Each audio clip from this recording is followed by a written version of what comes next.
ahead and call the workshop to order. Thanks, Mayor. I'm just going to turn it over to Kelly and let you jump right in our continued effort to improve and refine code language. Okay, thank you, Tyler and Mayor. So I'm going to try to walk through this as quickly as possible while also pausing quite a bit to get input and feedback, kind of like what we did the last one on the sign code. I think that worked pretty well for the most part. And so I'll try to do something similar tonight. Can I interrupt you really quick? Yeah, go ahead. Mayor and Council, we don't have Josh Soper this evening, but we do have Ashley from VEH. She's on virtually, just so you all know. Well, Matt, being here. And the mayor, I will say, did ask me a few questions ahead of the meeting, which I responded to by email. One of which I couldn't answer. It was a great question about electric fences and if you have to have signs around them. So when we get to that part of the slideshow, we'll need to ask Ashley in regards to that because I'm not sure on that one. So the revisions to consider tonight are temporary uses and structures in 1774-60, 1774-40 fences and retaining walls, and then section 8, 1670 on fences. And so the first one is on temporary uses and structures. So that will be the next, I don't know, 5 or 6 slides, and then it will go to the other 2 sections. So the reasons for the updates around temporary uses and structures really stemmed from a kitchen fire that happened at Sandy Family Restaurant in 2023. That owner had a fire that occurred and needed to come up with a solution really quickly so that she could still sell food and keep the bar open while the Sandy Family Restaurant was being remodeled. So city staff and city administration both worked with the property owner to come up with a quick fix. Her quick fix was putting in a food cart. And while the temporary structure and use section didn't address that as a potential solution, we came up with it to keep her business afloat while she was doing her remodel and getting her insurance. So it really highlighted that our temporary uses and structure section did not adequately address emergency situations such as the fire at Ria's. There was another actual instance that occurred a couple of years before that. That wasn't as severe as the code's concerned, but when the wildfires were happening and I think some of the Forest Service offices in Ribblebrook, I believe, had to relocate some of their equipment and some of their office furniture and everything else. They put it in Connex boxes and put it in the parking lot across from AC that the city now owns. And so we kind of just made it work at that instance as well. And then the third one, which I didn't put anything about, was during COVID. There was quite a few different little emergencies around town, but the main one that came up was the funeral home needed additional cold storage. And so we came up with a solution to let them put that out there for, I think it was a year or 8 months or something like that. So in all 3 of those circumstances, they were unique. They were emergencies, and that kind of prompted why we wanted to take a look at this code section. So first, the temporary uses. And since we're doing the temporary structures, we thought let's look at the temporary use section at the same time. So temporary uses, these are just some examples. The farmer's market, the stick carving event, the car show that the Catholic Church puts on. I just put some examples in the pictures here. So to go over a few of the main changes that we're proposing. In the past, we have run temporary use permits with the allowance that they can also have fabric structures to the events like tents and different pop-ups and different things like that, kind of like what you saw in the previous pictures. We're just clarifying that with a temporary use permit approval, you could also put up fabric structures and you wouldn't have to get a separate temporary structure permit. We just think that'd be too onerous on these little events. And then we did put some requirements around the fabric structures so they don't get blown by the wind and so that they're not combustible. And that's consistent with what the fire department typically requires when they approve them. We also clarified that the temporary use cannot be located in the right of way, shall not interfere with ADA parking spaces, shall not disrupt traffic, and shall comply with the noise provisions and sign code in the Sandy Municipal Code. And then, like I said, we put some additional conditions associated with the fire district in there. When we've been issuing temporary use permits since I've been the director the last 9 years, we always get input from the fire marshal. And they usually give us a list of conditions they would like to include. So we're just codifying that with this proposed code amendment. So that's pretty much the bulk of the changes for the temporary use section. Question, Kelly. So can you kind of give us an idea of how this would apply to the farmer's market? It goes from like May to October, I think, to well over 90 days. And Yeah, that one's an interesting one. I think it's a really good question. It goes for about, I believe about half a year, essentially, is when it goes for. And how I've done it since we've been processing the application is we're just granting it for the 180 days. Admittedly, we probably should have been doing a 90-day and then making apply for a type 2, but I just haven't. It was already going before I became the director, and so we just kind of continued the same process for them, that we had processed the permit, but they would be able to do it for the whole span of from, what is it, mid-April to mid-October. They do a really good job of putting all that up and taking it down, yeah. you know. Yeah, so it's So a really, kind of put them through the ringer and have to, I agree. pay costs, more costs or anything like that. And so, but then again, when you make an exception for one and then, what is it next? So I'm just trying to figure out how we can kind of cut the middle ground and grant, I don't want to say grandfather something in, if that's the appropriate way to do it, whatever works, but just try to kind of maintain it with the minimum amount of take. yeah, no, I 100% agree with that, and I think that's a really good thing to keep in mind. I'll have to think about that. I don't really have an answer right now. Okay. But it's something that I could bring up to Josh and see how we could handle that. How does a road closure in conjunction with an activity work, given the exclusion of right of way and not disrupting traffic? Yeah, so how that would work is that the road closure is a separate approval process, either by the Public Works Department or the council. And then we would write a finding and a condition around that in the temporary use. But without applying for the road closure request, the temporary use is not the avenue to get you there. So Okay, so. we could add more The code is- language. I was just gonna say, the code wouldn't prohibit that in addition, it's not clear to me that it would allow that separate process to. Yeah, no, I think it's yeah, so it does say in A1, I don't know if this satisfies what you're talking about, but it does say the temporary use shall be located within the boundaries of the property and not located in the right of way unless the city approves the use in the right of way under a separate process. So we were trying to address that if you do Okay. get the I road should be closure. more careful. Thank you. Okay.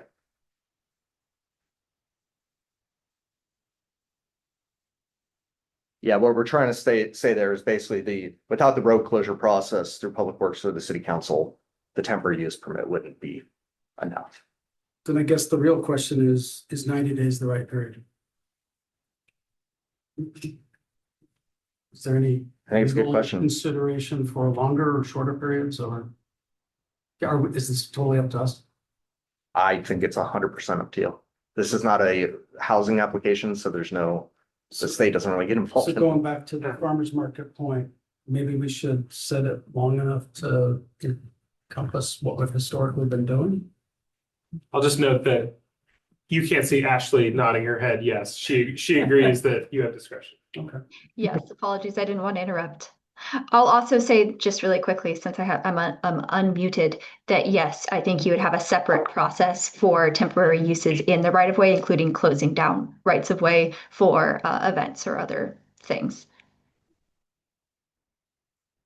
I just asked if think- there was a way to kind of, I hate to kind of make special exclusions, but then again, farmer's market is kind of this, they're so endemic to so many towns that it does kind of seem to be, right to call it out special with the longer time period. We do call out community events in, was it the sign In the code? sign code. So I'm wondering if there's a way just to incorporate another numeral for, community events that are approved or designated by the governing body, have I that mean- language match what we did for the sign I like that. code. What I don't want to get into is a position where somebody doing something that the council doesn't support looks to how we treated this person and wants equal or equitable treatment. And that's what I want to avoid. I mean, the one way you could look at it, not saying this is the right way to do it, but the one way you could look at it is it says not to exceed 90 days. The farmer's market's like 1 day a week. That's just For- it. It's not every day. Yeah, that's a good point, too. Yeah.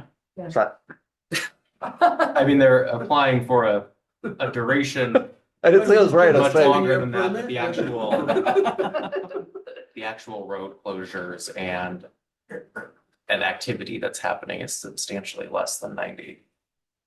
so I think I will need to look into this a little bit more, just to be honest, on this farmer's market question. I think it's really valid and I want to address it appropriately. And I agree, we don't want to make them jump through hoops. I think we either extend it for everybody to, to make it a longer period. I'm not sure what the downside of that is, or do a carve out. I don't disagree, and I would just, and you've probably already factored it, but Kelly, you brought up some great examples. I mean, the last 2020 to 2022 were definitely interesting years. So just make sure that, I guess my suggestion would be that there's kind of a get out of jail free card in there where council has some discretion. Declare an emergency. Yeah, declare an emergency, or, when special circumstances and things pop up, that there's some leniencies with special circumstances. So that's a great segue into the next one. So- Just, Because those are temporary structures. Yeah, I'm talking about, Yeah. and these are Yeah. temporary uses. yeah. Ashley, you got something? Just really quick before we move on, another idea would be rather than extending that 90-day term, you currently are able to grant one extension through a type-through procedure not to exceed 90 days. So you could have additional extensions or, increase that time period for extension. Yeah, And we could probably craft that extension as, an administrative extension of something that's already been approved by the council so that it's not coming back before you 45 days later to get a 90-day extension. That's already been approved by the governing body. We can administratively do that 90-day extension. Yeah, because then you have 6 months, which would cover the Mhm. farmer's market, just as long as they didn't have to kind of go through a bunch of rigmarole. Yeah. because we have a bad Perk and actor, pay another fee. and we have a bad actor, no extension, right? Read what? Somebody misbehaving, causing lots of problems, whatever, then. yeah, when, let me look into that one a little bit more and we'll come up with a proposal for you to consider. At a follow-up work session or at a hearing if you decide to advance it to that. So the next one we have here is in the same section, but it addresses temporary structures. So that's part B of 1774-60. And this is really the meat of what kind of got us thinking about modifying this code section. The two pictures that you see is, so the one on the left is your traditional like job site trailer that we approved through this process. And then the one on the right is actually the food cart that was at the Sandy Family Restaurant. I actually found a picture of it. The one on the left, though, is our temporary structures that we have typically approved in the past. This before you tonight will open that up a little bit broader, and let me walk through that to address primarily what Councilor Smallwood was just talking about for emergency situations. So temporary structures, the proposal would expand allowances for temporary structures such as at construction of parks and in conjunction with an emergency. Both of these we've permitted in the past. It's just now codifying it. The code was just silent on parks, so we added that as one of the allowances in the first paragraph of B. And then the conjunction with emergency is added in, B6. And I'll go into that more on the next slide, the emergency provision. We added that the building official has discretion to waive ingress and egress requirements consistent with state building code. We added that utility services and plans are only required if utilities are needed. Sometimes they're not. Added that temporary structures shall not be recreational vehicles. So this one's something the planning commission wanted to insert when we talked to them at a work session. I think it's really important. We had a situation where somebody got a temporary structure approved for Cascade Creek Apartments, not Cascade Creek, I'm sorry, Tickle Creek condos on DeBarco Road. And they got a recreational vehicle approved. We didn't want to approve it, but there was nothing in the code to say to deny it. We then later found out, even though the conditions explicitly said for no one to be living in there, there was a guy living in there he unfortunately passed in there. And there was just like a lot of like complaints we were getting from the adjacent property owner about like people being out there at nighttime and potentially even some parties. And it was like, well, this is not the purpose of what we approved here. So I think if we take that out as an allowed use for a temporary structure, unless it's during an emergency, as I'll talk about on the next slide, I think that would alleviate any of those potential concerns in the future. I think it also, and Ashley could speak to this more if you have questions around this, but I have gotten questions around, oh, can I just pull a fifth wheel up? I think we get into a potential dicey situation with not allowing that for people that are homeless, but then allowing it for construction workers essentially to be living on the site. So I just want to steer clear of all that if we can. Well, one other thing about the Tickle Creek condos, when I was on planning commission, just for full disclosure, when this came up, they had actually let their temporary permission lapse and went another year, and then were very upset that they had to come back again for this same trailer and complain that they were worried about people breaking in. So they had people sleeping there, and it was a mess. There really wasn't anything we could do at the time based on the code, but if anybody looks into that, it would be a really good idea to modify that to no wreck vehicles and because it was Can I comment? a lot, yes. Another perspective. Now, I know we had problems with this particular character, and I completely agree with not wanting that kind of behavior. That said, in construction, it's very common to have a foreman or security live on the premise, especially on a big project, Mhm. to make sure that things don't walk away and disappear. They're usually not a travel trailer, they'll pulled in by a truck. Well, and no, packed in. I've often a travel trailer for the live-on site, in addition to the construction office. So as we contemplate down the road a big project, Mhm. I would expect them to want somebody living on the site as security. We've never allowed it in my tenure in Sandy. Mhm. Would never, We've never had big construction projects. the high school's probably biggest. I mean, we've had some pretty big construction projects. I would push back on that. The one at Putting up Sandy, writing something that could really restrict us, especially as materials goes, what you see is when copper and things go high, all of a sudden, but people go and snag and steal and Sandy Place Apartments is 140 units. It's pretty big for a city this size. And we've had a few subdivisions since I've worked here that were over 100 lots. So okay. That's fair. had some fairly Yeah, large it is. developments. And It then is, the- but I do agree with Dawn in that it is fairly standard practice for people to protect their investment. And as prices do skyrocket or increase and things like that, I mean, I understand. So I hesitate doing a carte blanche, we don't allow this. I would rather look to maybe tighten some other code language or things like that where we can control what Control type behavior. and the behavior. Well, and my suggestion to that was, because he was very condescending about the whole thing and don't micromanage my work Sure. and you don't control my job. And I said, if you're that worried, hire security at night. Apparently all that stress 'cause- wasn't good on it. No, it's not the same guy that Yeah, it's died. not the same one. Yeah, it's not the same guy. I would also though add that, when you start bringing in RVs on undeveloped sites, the whole gray water, black water issue gets brought up. I could see giving them a longer term permit to park somewhere on the street adjacent to the development.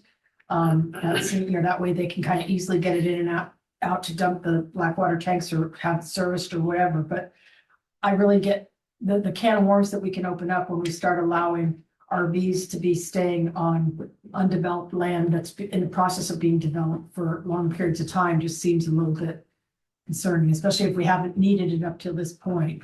So- There's always special permits, people can kind of always request it, but to kind of So write the code so that allows it, it just opens up a lot of other things that we probably don't want. So about 10 years ago, our church was remodeled and the project manager over that brought in an RV and they lived on the site for 2 or 3 months.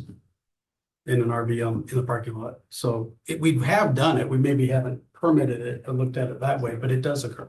Right. So two things to be aware of. First, if they pull a thing on it, there's no way we can monitor if they're doing the clean out from the trailer to the sanitary sewer clean out, which would be a violation of the consent decree. The second issue that I'll bring up is the whole homeless issue. I do not believe, and Ashley can correct me if I'm wrong, I do not believe we can be permitting temporary living situations in RVs and then denying homeless people from doing the same thing. Yeah, that's correct. I mean, we can regulate the individuals who are houseless. We can regulate time, place, and manner for camping or temporary time if an Okay, see the point. yeah, but we can't regulate based on, sorry about that. They're, working for a company, not essentially. I don't know how to get around it. That's fine. I see the point. We couldn't do a permit. Not that I'm aware of without having a situation where a homeless person could Well, ask for a permit as same- well. A pricey permit. Well, some of them do have money. I don't know if you can do that. Wow, okay, then like I said, let's move on, sorry. We can certainly, ask Ashley offline and have a little bit more dialogue behind the scenes about a way to permit or allow and bring that back as part of this, package when we This come isn't a back. showstopper. Yeah, we can think around it for That's- sure, but No, I don't- I would just curious maybe how other cities navigate that, because like, I look at some of the construction projects that have been going on in Milwaukee and they have people staying Yeah. at those projects. So I just would be curious maybe how other cities are doing it. We can do some homework and shed some additional light. I also wonder though how fast those other projects are moving, because Tickle Creek condos, it's been 6 years, Right. probably 5 or 6 Right. years. Not So, defending that. not, Right. probably not all their own fault, but they have come back asking for whatever because their funding pulled out. We had to amend some things for that too. Sure. But we're going on 6 or 7 Yeah. years at least, Yeah. and so it's excessive, I Yeah. think. Totally. Even Totally with agree. the whatever's going on in the world and the prices and everything, so, And it's not a deal breaker for me, Kelly. It's just, I mean, we've thought about it quite a bit and the whole thing with the homeless situation. Yeah. That's the biggest issue. But the other issue is pretty prevalent. Like if we start allowing trailers, I don't know how to verify or not verify if they're connecting to our sewer system. Without because they could do it in the middle of the night. They could dump in the middle of the night and we would never know. yeah. We did have one situation where the job trailer for Timber Grove Estates on Vista Loop, they wanted to hook their job trailer to the sewer, not to stay there overnight, but just to have a flushable toilet. In that case, we made them buy the sewer SDC for that lot. And then we allowed it to be placed on the lot with the sewer SDC that had been purchased and they could do that. Sure. But again, it was just for daytime flushing for the people using that Sure. office space. And then we transferred that SDC to the house when we got the house permit. And so asking the question I asked earlier about that is, I guess when you have those work trailers and things, a lot, or even like when we're building a park or something, they might have some trailer in there for whatever, fans and all that. But then they also have porta potties and I assume wash stations hopefully, but you can ask this question. But anyway, By OSHA, they're supposed to, but yeah. and anyway, so that's kind of where I'm kind of a little bit confused about you said that they have to be served by public utilities. And I get it, during the moratorium, we've got some flexibility around that, but I'm just curious about, in this context, does having the porta potties there on site meet the need for this temporary structure for a work trailer? Yeah, and we could add clarity to number 4 if you don't find it to be clear enough. Says when utilities are necessary, the temporary structure shall be served by public utilities for sanitary sewer and water needs. I mean, obviously, porta potties required for anybody working on the site to be able to use the bathroom. Correct. Yeah, by OSHA, they have to have at least porta potties with a hand washing station. Right. I'm sure that's not always strictly followed, but But a porta potty is a temporary structure or is not? we don't process it, no. I'm just kind of curious that if they did then bring in a temporary office thing, that having the porta potties there would seem to be enough to meet the need. But we're saying that you also have to, hook it up to a public utility. And if we don't have a bathroom, like at your point, we don't have a bathroom there, so that wouldn't be an option to connect it to a public utility, I wouldn't think, would it? How would you work that? No, Yeah, yeah, I'll think about how to add some clarity to Okay. that on number 4. And we can research number 5 on the recreational vehicles. I can work with Ashley and Josh a little more to see if there are any options out there. So the other 2 changes in this section was we added, which I already kind of mentioned, we added structures shall be cited immediately during emergencies declared by the President of the United States, Governor of Oregon, the City of Sandy, or their designee. This is very similar to the hazardous tree provision in chapter 17-102. So how it, I just want to pause before we get into this. In this section, I would propose striking declared by the president. I am very comfortable with whoever's our governor or whoever's our city. 2 years ago, I wouldn't have struck this, but everything is a national emergency now. And under this, an ice facility could be built here, waiving everything, temporary. An ice holding facility could be thrown up. it's a temporary one. Yeah. Okay. I don't know I though. don't- I don't think you can, yeah, the federal government's always gonna trump anything. You I agree, can't, you but I can't don't say, think I'm we need to sorry, put it in federal the code. government, you can't do what you want. I don't think we need to put it in the code. That's all I'm saying is if the governor declares it, I think that's enough. And if the governor and the president do, or I said the governor doesn't, the president does, we can always declare it ourselves. To me, that's sufficient. I don't think we need to be overly prescriptive here. I mean, we could definitely strike it. I don't think it would change the fact that the federal government could do it if they They wanted. wanna do it, yeah. So we could definitely strike President of the United States. I mean, you're not, what are you accomplishing? They're gonna do it anyway. So what's the, I don't really I'm not gonna want to make turn it it into easy. that kind of a political Uh-uh. issue. I don't just- I think the federal government, the way I see it, the federal government, the state, the city, or their designated. yeah, And I don't really Yeah. want to play politics with Yeah, that. that's a good way to put it. The federal government, the state. No, sorry. Sorry, I had a sidebar, but please Oh. continue. The suggestion was make it, instead of saying, titles, president, governor and stuff, just saying the federal government, the state. Or the- Similar to the city I'm of just saying Sandy. that's the way I read it. Yeah, I think originally I had, That's fine. I think the Okay. intent is, as president is correct, because any declaration of emergency would come from the president. yeah, I think Josh might have changed that because I think I might have had it written as federal government, state of Oregon. But I mean, I can write it however you want. It doesn't matter to me. to me, it's irrelevant. You know, It's the same. Well, if they do something and we decide to challenge it in court and we've codified it in our code. I mean, we'd lose probably anyway, but there's nothing to fight if we put it in. I don't. I would hope to shout, we're not using tax dollars to fight the federal government.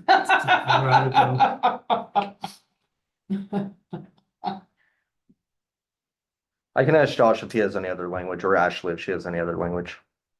I mean, I think either way is fine. I think probably Josh, if he had amended it, the reason he would have would be just, saying the president and the governor is more technically correct. But saying the federal government, the state government, the city government, I don't see any issue with that. I just asked Kelly, sidebar here, if the county was left off intentionally, Yes. and he chuckled. Yes, it should be, That's fair. this was left off intentionally. I think it was left off intentional. In my mind, I think it's appropriate to leave it off. I mean, I didn't leave it off intentionally, but What's the language in the tree section? Is it exactly? I don't this? know without looking at it. No, it's not this. I mean, I can't think of a time where the county has declared an emergency and the state hasn't, but What You know, if there was a wildfire what if that they was- declare a homeless crisis emergency and want temporary homeless motel converted or an old high school converted over or whatever, right? I mean, that's a fair point. I think, I raised the question just in the event if there was a, forest fire or something else that happened just outside of our city limits that was an emergency and I those think- businesses so were for the trying to record, relocate. All of us are okay with any real emergency, Yeah. right? It's the The semantics around. It's the quasi emergency. That's not really, but we're trying to sidestep some process in order to get something quicker that I am worried about. And there are entities that I trust more and some that I trust less. Hey, Ashley, I got a question. If we don't designate the executive branch, does that open us up for other entities being able to declare an emergency? Potentially. I mean, I would have to look into it a little bit more of who is authorized to declare an emergency. My very first thought when I read this now was FEMA, declaring some sort of national emergency related to, a natural disaster. But and I would have to confirm this, but I believe still in that event, the president would be the one to formally declare the emergency. I could confirm that though. So I think at the end of the day, they would still all come through the president. I don't, just so you know, Ashley, with the word or designate, wouldn't that cover like Yeah, the head of FEMA declaring it? yeah. Yeah, FEMA's part of DHS, which falls under the cabinet, still executive branch, right? Well, if it's not coming from the executive, could another entity declare emergency? Yeah, so the way, if we say federal government and not the president, then you open it up to every That's my, department, that's my every point. cabinet, every, Yes, that's my agency. point of why it's Yeah. probably written the way it's written. yeah, I like president over federal. I prefer that. Oh, I thought you had. I would constitution. strike the whole concept of the federal, but if you're going to leave it in there, Oh. it should be president. Okay. So I just confirmed the president does declare national emergencies and FEMA assists, but the president is the one who actually declares. So it's true regardless of the department who's actually doing the emergency response. Would you feel more comfortable outlining what the actual emergency is? I Like think natural that's- I don't think disaster? you get that I think perspective. it'd be tough. Yeah. Because like the COVID one, I would have Yeah, never, no one anticipated that. Can't like the anticipate cold, everything. the That's cold why- storage thing, that would have never crossed my That's why mind. these powers are in the executive Never. levels of governments. It's outlined a little bit above. If you look in B, it says, for example, a commercial kitchen fire or natural disaster. Yeah, we added that in parentheses. Well, I'm not gonna burn down. on we it. can look into options for. Yeah, let me look into it a little bit more. So I think that covers everything I was gonna go over, at least in the slideshow for temporary uses and structures, unless anybody has any other questions around it. Thanks. No? Okay. We can jump into fences and retaining walls. Waiting for this one, they're cruising. Do you have No. I was like, I want to hear this. I was like, let's go on. Rich has been waiting years for Yeah, this one to right. come up. So just to give a little bit of background on this, in 2015, a long time ago now, staff held a work session with the planning commission to discuss code amendments to fences and retaining walls. At that time, we were getting a lot of inquiries about our standards being a little bit too strict, especially for lots that have a lot of topography, like in Salmon Creek Estates, I think is actually the subdivision that was generating the most inquiries around this, because of the steep terrain in that subdivision. You all are familiar with that. It's very steep in there. People needed to go a little higher than 8 feet, or they felt like they needed to at least. So we came up with some, what we felt were creative solutions to that. Was that depending on how you construct the retaining wall and fence and how close you put them together, that you could potentially go up to 10 feet on a combined height retaining wall and fence, and up to 12 feet with a little bit of setback parameters. There's other jurisdictions that have similar code to this. So that's one of the big changes. That's probably the biggest change actually in this code section besides the design stuff. So that's proposed in this code section. I'll go over that a little bit more here in a minute. Currently, there also is no design standards for fences and retaining walls, which have led to some very fun circumstances that I'll go over here in a few minutes on another slide.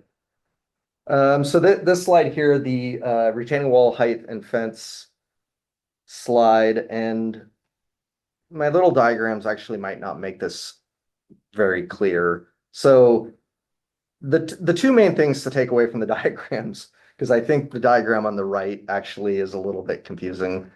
So the two main things is that currently the code would only allow on a side yard or a rear yard to go up to 8 feet in height. What this proposal would allow is that if you wanted to stack the fence and retaining wall on top of each other, you could go to 10 feet. And if you wanted to put a retaining wall and then put 2 feet of space and then the fence, you could actually go up to 12 feet. And that's to kind of decrease the vertical Yeah. that's like right in front of you, like on your neighbor's line. It kind of gives a little bit of a setback there, a setback aesthetic essentially, so it doesn't feel like it's right on top of you. So that's what we're trying to accomplish. I think the code is actually really clear. And I had that reviewed by Josh. I think my slide is a little less clear and some of the wording on the right in the right diagram is kind of confusing. Can you Um, clarify on the right picture?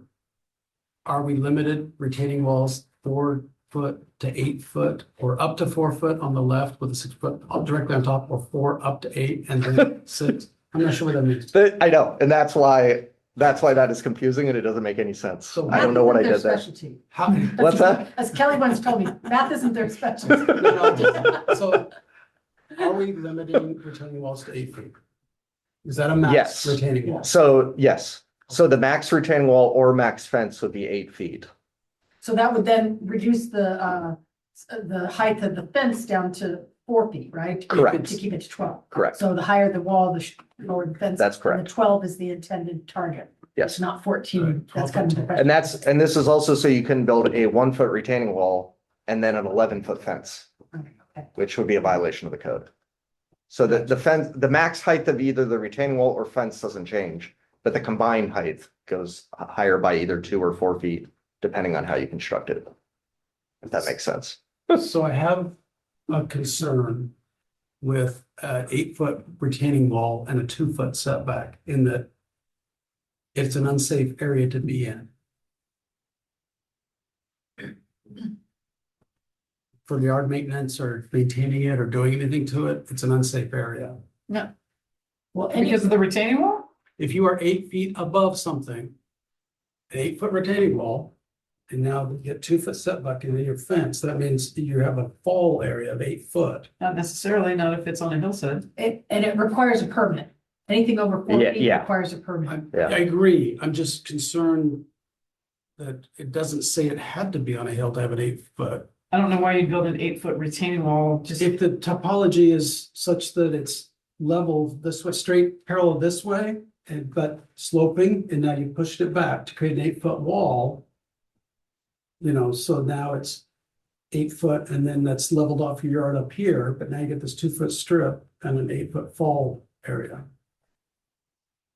Right?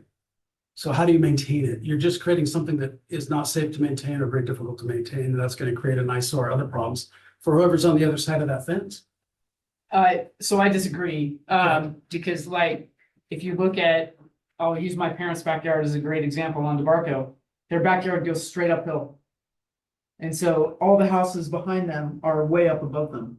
And if they don't put a retaining wall on that wall, all that dirt in that hillside comes sloughing off. I agree. So all of those houses, nobody's coming down that hillside. I'm not against an 8 foot retaining wall. Yeah, What I'm concerned about is the 2 foot to the fence that creates a need to maintain something that is potentially unsafe. And so, as opposed to just eliminating that 2 foot and just letting the fence go a little closer, or mandating that it's maintenance free, or whatever, however, you know. it's Are there just- easement rules, That's what Kelly, you're talking on that sort of situation? No. There's a requirement that any retaining wall over 4 feet and any retaining wall that has a, what do you call that, surcharge? A surcharge, yeah. Surcharge. A building surcharge. A building surcharge, or car, your driveway or anything on, weight on it, has to have a permit, has to have an engineered design, and has to be, usually they're not just all one, 6 feet of wall, they're tapered, they're stacked up, angled. Yeah, That's what usually, engineers usually design, but they do have to be engineered. it usually would be either, I mean, I guess you could do it not, if it's an 8 foot wall, it should be either a lock and load wall, where it's like the wall structure has like a net, and then you put gravel on top of it, and then you put another one with more gravel. So it's not really a growing medium for Right. plants. You might get a little weeds in there that you have to spray a couple times a year. Or it would be an ultra block wall, which is just the big chunky blocks that you see everywhere, although those tip over sometimes. The lock and load's best, but it's a more expensive system.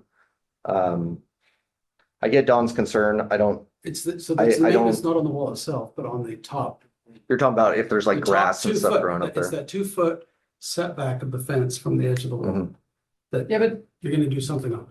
What? I just don't think that's the role. Our role is to tell people, hey, if you want to put some plants up there, it's not safe. And we wanna control what you do and don't do.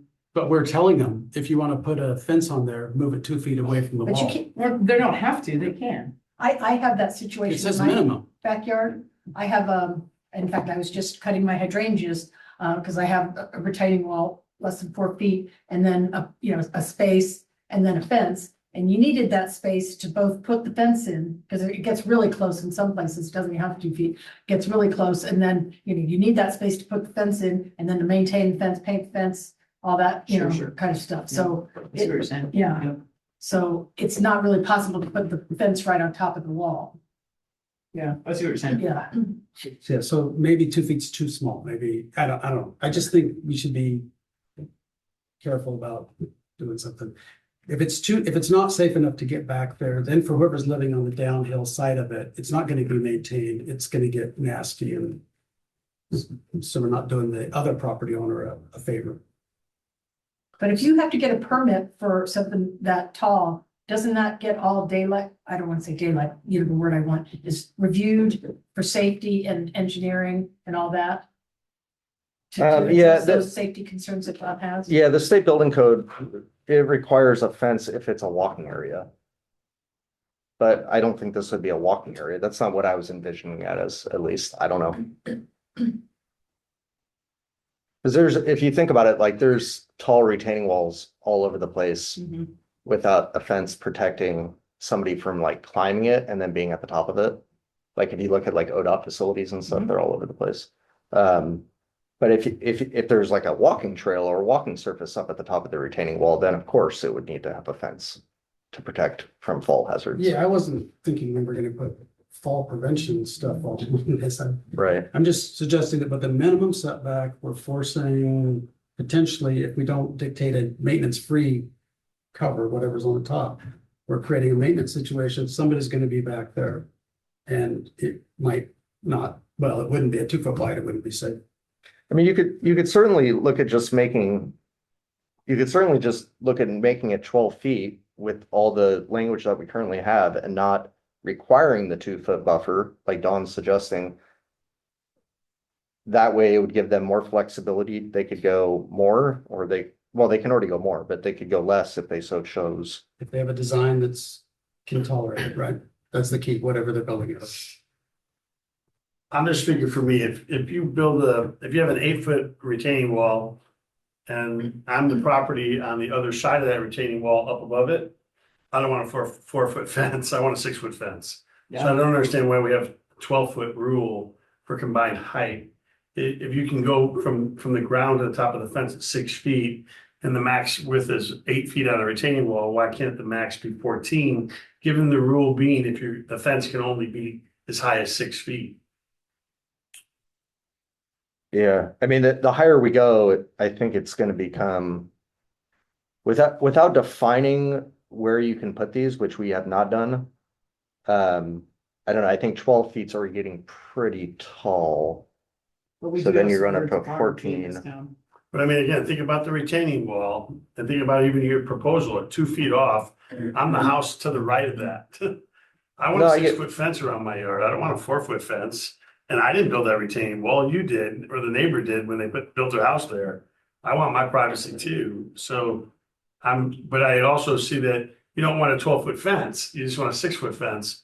So couldn't you put the code in to say that it's from the ground to the top of the fence is 6 feet max for a fence, but up to a combined height of 14 feet for a fence in the retaining wall? I mean, you certainly could, yeah. That's your point. Because it's got definition in there where you start to measure the fence from the ground and how they're stacked. I just want to say I really support the idea that we don't allow refuse to be used as a retention wall, so. Highly support of that. Let me look into this a little bit more. I think one thing that you guys have kind of revealed is that if you do want to go up to 14 feet, there's nothing currently in here that has anything about, you know, these fences or that we're talking about are like on land with topography. Right. So maybe that has to be defined, because I don't think, I would assume the majority of everybody up here would not want a 14-foot fence on like two properties that are No. flat. No, So I think we need to do a little bit more refinement on this code section. Unless Now that you're we've talked raising the about it. elevation of your property to get a mountain view. Right. I mean, that's somebody to Right. take advantage of it. So let me look into this a little bit more. The other thing I was thinking, you really can't build that thing on the left. Unless there's some special design for the building, I mean, It'd be difficult. yeah, I mean, and even putting the fence post right behind it kind of messes up the stabilization of the, you know, of the drainage and everything else. You know, so, We don't prevent a concrete wall in the code as long as it's colored right and finished. You could facade it, right?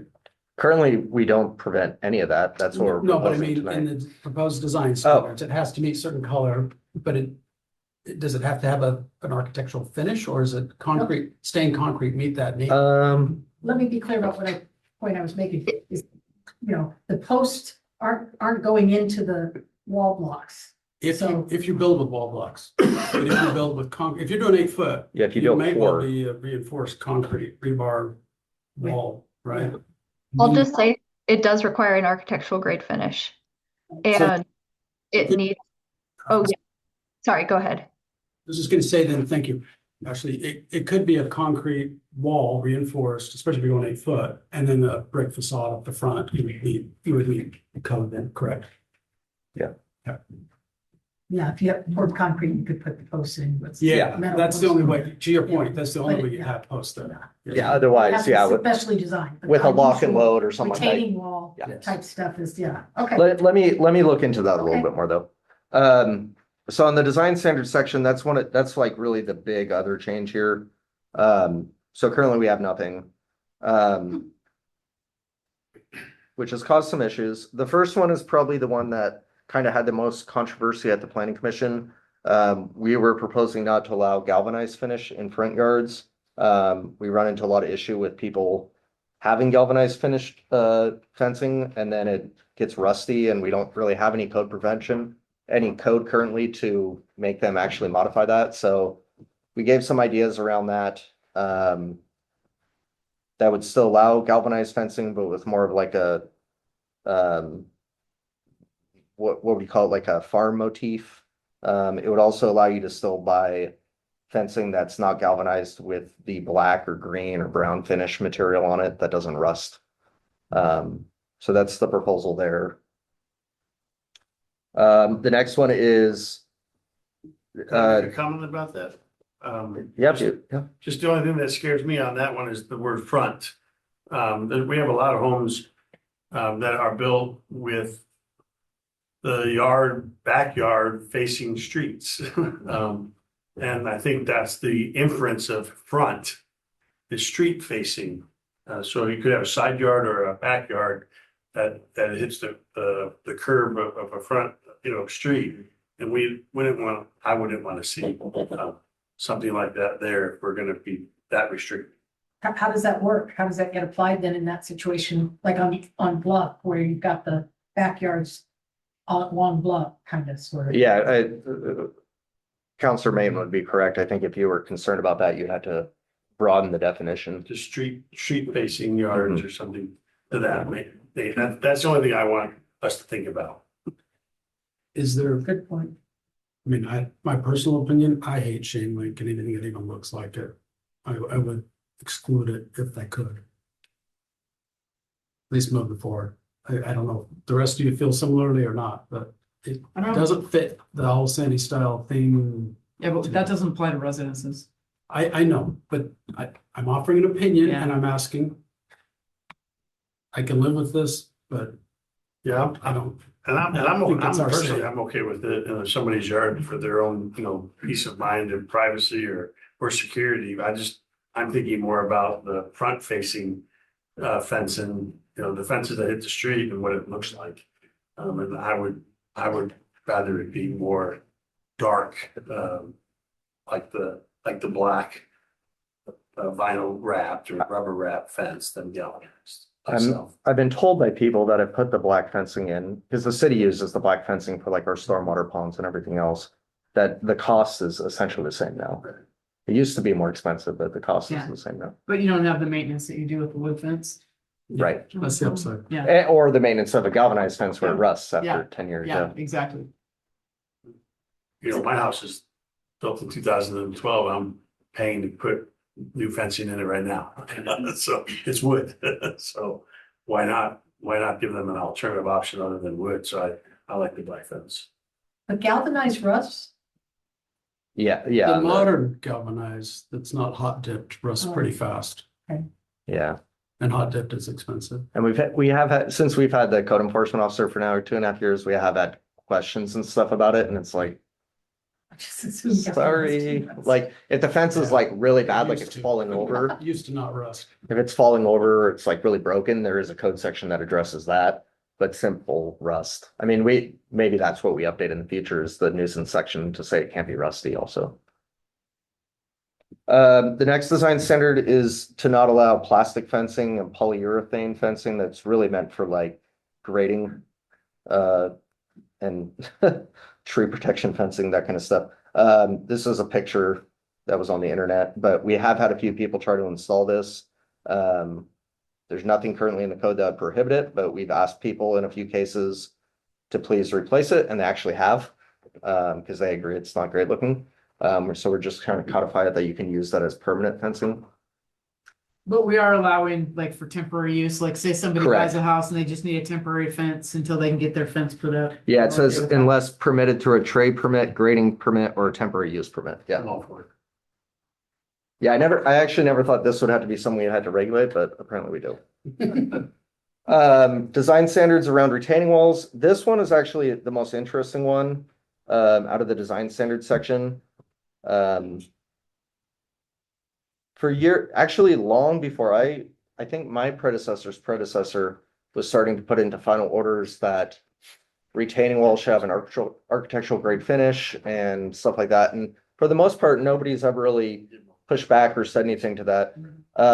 More recently, people have asked to see where it says it in the code, and I've just been very honest that it doesn't say it anywhere in the code. And so, you can put flat blocks, and sometimes they look okay, and sometimes they look pretty bad. So what we're proposing is that they would have to have an architectural grade finish, and that means that materials only of natural or artificial stone, stamped concrete, groomed concrete, or the color of the visible material is gray, brown, or tan, so like earth tones.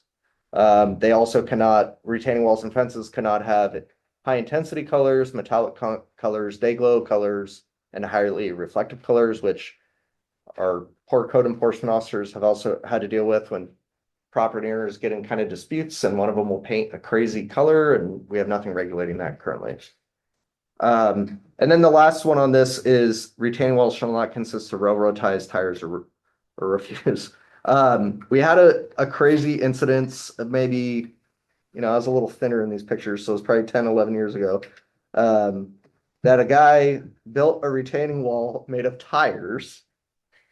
It was about 6 or 7 feet tall. This is my son's house that we bought. Was it really? No, Oh. but that's what it looked like. That's So- an environmental nightmare. I just want to give a little backstory to this. So he built it, it was onto city property. So we went out there and we told him, you can't build this on our property. You need to move it. It was not holding the surcharge that the mayor mentioned. It was just dirt. It wasn't holding a house or anything. So he could build it out of this material. We had advised him not to, and we advised him to get an engineer and build it properly. And he said, oh, it'll be fine. I know how to build these things. And then about 16 to 18 months later, we got a call from his spouse. And this is what happened. The wall fell. And a lot of the tires went into the city property. And so they were going down the hillside, picking them up. And good thing nobody got hurt, but we're just trying to avoid this situation in the future. It's behind those tires, when we were digging it out, we found the refuse. So that's why I was like, I'm totally in support of this section. Again, not something I thought we would have to regulate, but apparently we do.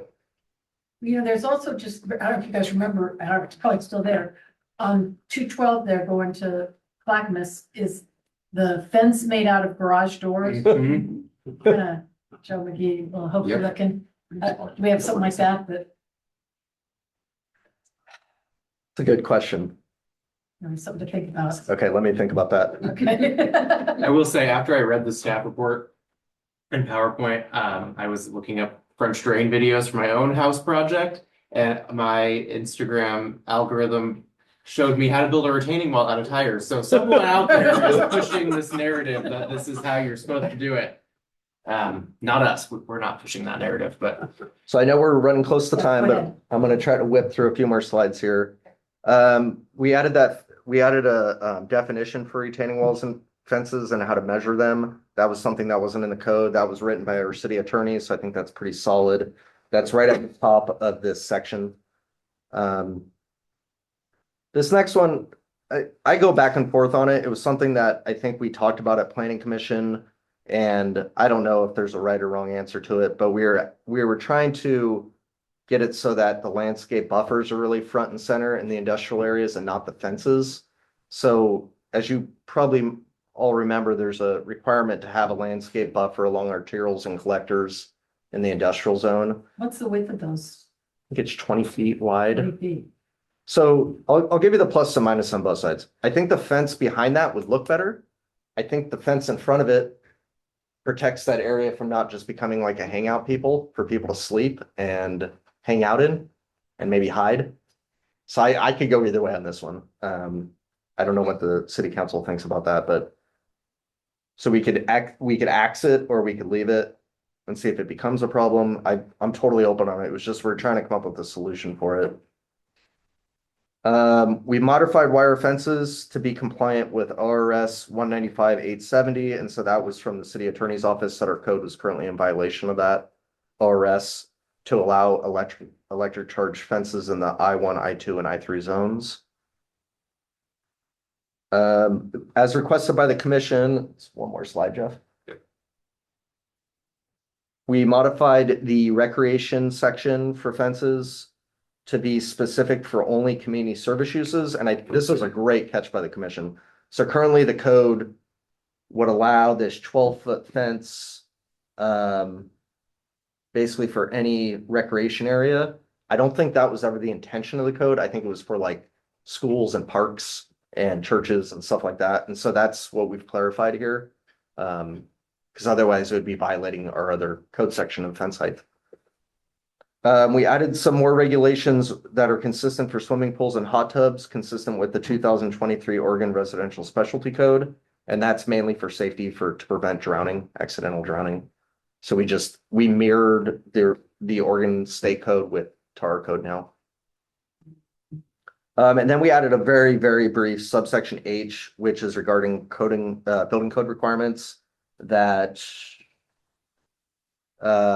anything above 7 feet requires a building permit. And then we did add the retaining wall requirement, which the mayor and Councilor Hokinson were both talking to on building surcharge and walking surface and stuff like that. So even though that is in the state building code, a homeowner would have to know to go to the state building code to know that. So we just added it into our own local code. I was gonna actually ask that, Kelly, is why don't we just say, reference them back to that building code so that if anything changes? Because could you sell a house without being within state code? You can if you don't get an inspection. Right, but during your inspection, they're gonna catch that, right? They should catch that, They right? should, but oftentimes they don't, to be So could honest. we just refer to that and then any changes? That way we don't have to keep going through this exercise. I mean, I like fences and. I don't think fencing would fall under our own inspection. I'm talking more around the pool one. Oh, the pool. Unfortunately, you can't, I wish that's how it worked, but it doesn't work that way. Anytime that the specialty codes are updated, you have to update your code to reference the most recent version. Sorry. Huh? I mean, it gives us a chance to talk more about fences and entertainment. Favorite topic. And then the final thing is, this was actually recommended by our city attorney, is to remove section 81670. That's in like our nuisance section. He said for two reasons, it violates RS 195-870 for the electric fences, and then also our fence code with these changes, or what will eventually be the changes, is way more robust than this section ever would be. And that way, in every 2 or 3 years for the building code, we don't have to update both chapters. I have one last kind of comment on that, deal about fences around parks and stuff, and it's 17.74.40, section C. And it says that, any recreational court may be closed by a wire fence not exceeding 12 feet in height, provided that no part of the court fence is within 20 feet of any, and we scratched out street and put public right of way. And I think, like at Timberline Park, by your house, Rich, I kind of showed him a picture of that, and I don't think that's 20 feet from the street or, let alone the sidewalk by the street. And so we might want to, I do understand the idea about like basketball courts and stuff, kind of moving them 20 feet from this, keeping them 20 feet from the street just for a noise thing. But when we change it to public right of way, we're also talking about interior. I think we're talking about interior sidewalks into the park. And so then you're also kind of, saying 20 feet from any sidewalk within the park, which doesn't need to happen or doesn't make sense. And so I would just ask that we change that to be, maybe 20 feet to the street, or 20 feet to the street. Would you be comfortable if it's, I agree with you. Yeah. I didn't think of it that way. Would it be okay if we said 20 feet of the asphalt section of the street? Yeah. Just so we're all clear on what it, Yeah. okay. Mhm.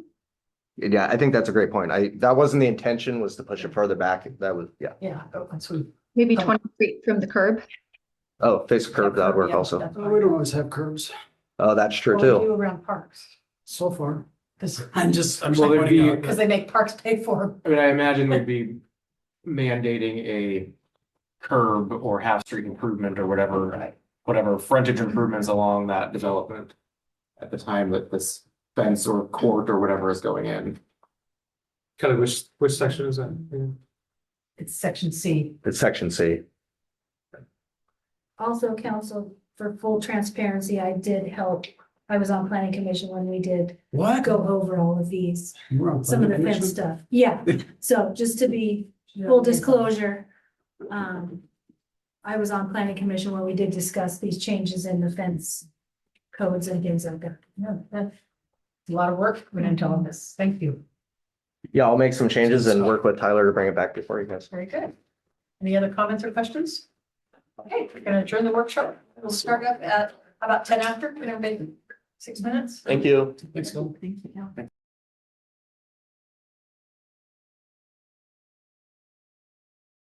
Get started.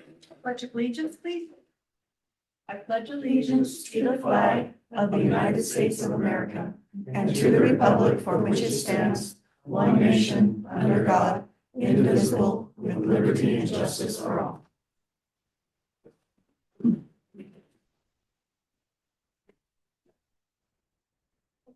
Go ahead and do roll call, please, Jen. Okay, Counselor Mayton, Present. Counselor Smallwood. Here. Counselor Sheldon, Here. Counselor Ramsayer, Here. Counselor Hanley, Here. Counselor Hokinson. Here. Mayor Walker. Okay, we have, the agenda is, the public comment. And we've got the, response to any previous comments. With the consent agenda has the, city council meeting minutes from the last meeting, March 2nd. And it also has the noise exemption and road closure request for the Mountain Festival Carnival that's on this year. Yay for the carnival. There's so many excited folks here in this town for that. After that is the old business, following up on the sign code modifications that we talked about in a work session previously. And finally, just a follow-up on the bin list discussion and any news business. Is there any new business? Not on the agenda. I left it as a placeholder in Okay. case something got moved. Okay, Yeah. we do have a update from, an opportunity to hear, from, Nellie, here. We'll probably do that right after, public comment, right after the consent agenda. Let's do it then. To just kind of, give us a final closeout on the short session, so. Are there any changes to the agenda?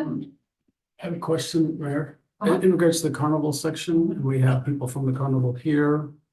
Do we want to pull this out and mention this because we've talked about it amongst ourselves about future carnival locations and things like that? Do we want to put that in its own agenda item and just have a few minute discussion? Yeah, we don't have to. Yeah, we can put it pull on it a off future one. the agenda. It's no problem. Yeah. I had a couple questions on it, but, yeah. Not off the agenda, but just off the consent agenda. Off the consent agenda, exactly, yeah. Okay, Is that okay? is there a motion? Can you make a motion? Yeah, I move that we move that noise exemption and road closure request to its own agenda item. Okay, all those in favor? Vote aye. It's really up to you. Yeah. I think. Opposed? I Vote nay. don't. Well, we didn't have a second to the motion, but I think Sorry. just on your own authority, Mayor, you can. Okay, You all own that. right, got it. All right, it's, we'll talk about it after the, consent agenda for the meeting minutes. Okay, we have the, consent agenda. Oh, no, let me get ahead of here. Public comments. Are there any public comments? Anybody want to come testify? Anybody online? We did have one sign up in advance. That was Mr. O'Leary. Let's see here. Oh, okay, Mr. O'Leary, you should be able to unmute yourself now. And please state your name and address for the record. And you'll have 3 minutes. Can you hear me? Yes. Great. Yeah, my name is Art O'Leary and I live at 40495 Font Street here in Sandy, Oregon. I live in the city. Go ahead, sir. Should I proceed? Yes, thank you, Art. Go ahead.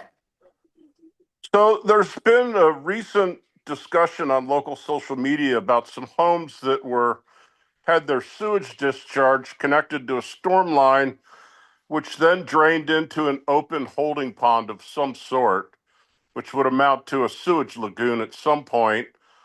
The comment is made by someone anonymously, and then there's a lot of discussion and hubbub about it. I thought it was important enough to get real information rather than people slinging rumors around. So I'd like to know if something like that has occurred, and then I would have a few follow-up questions.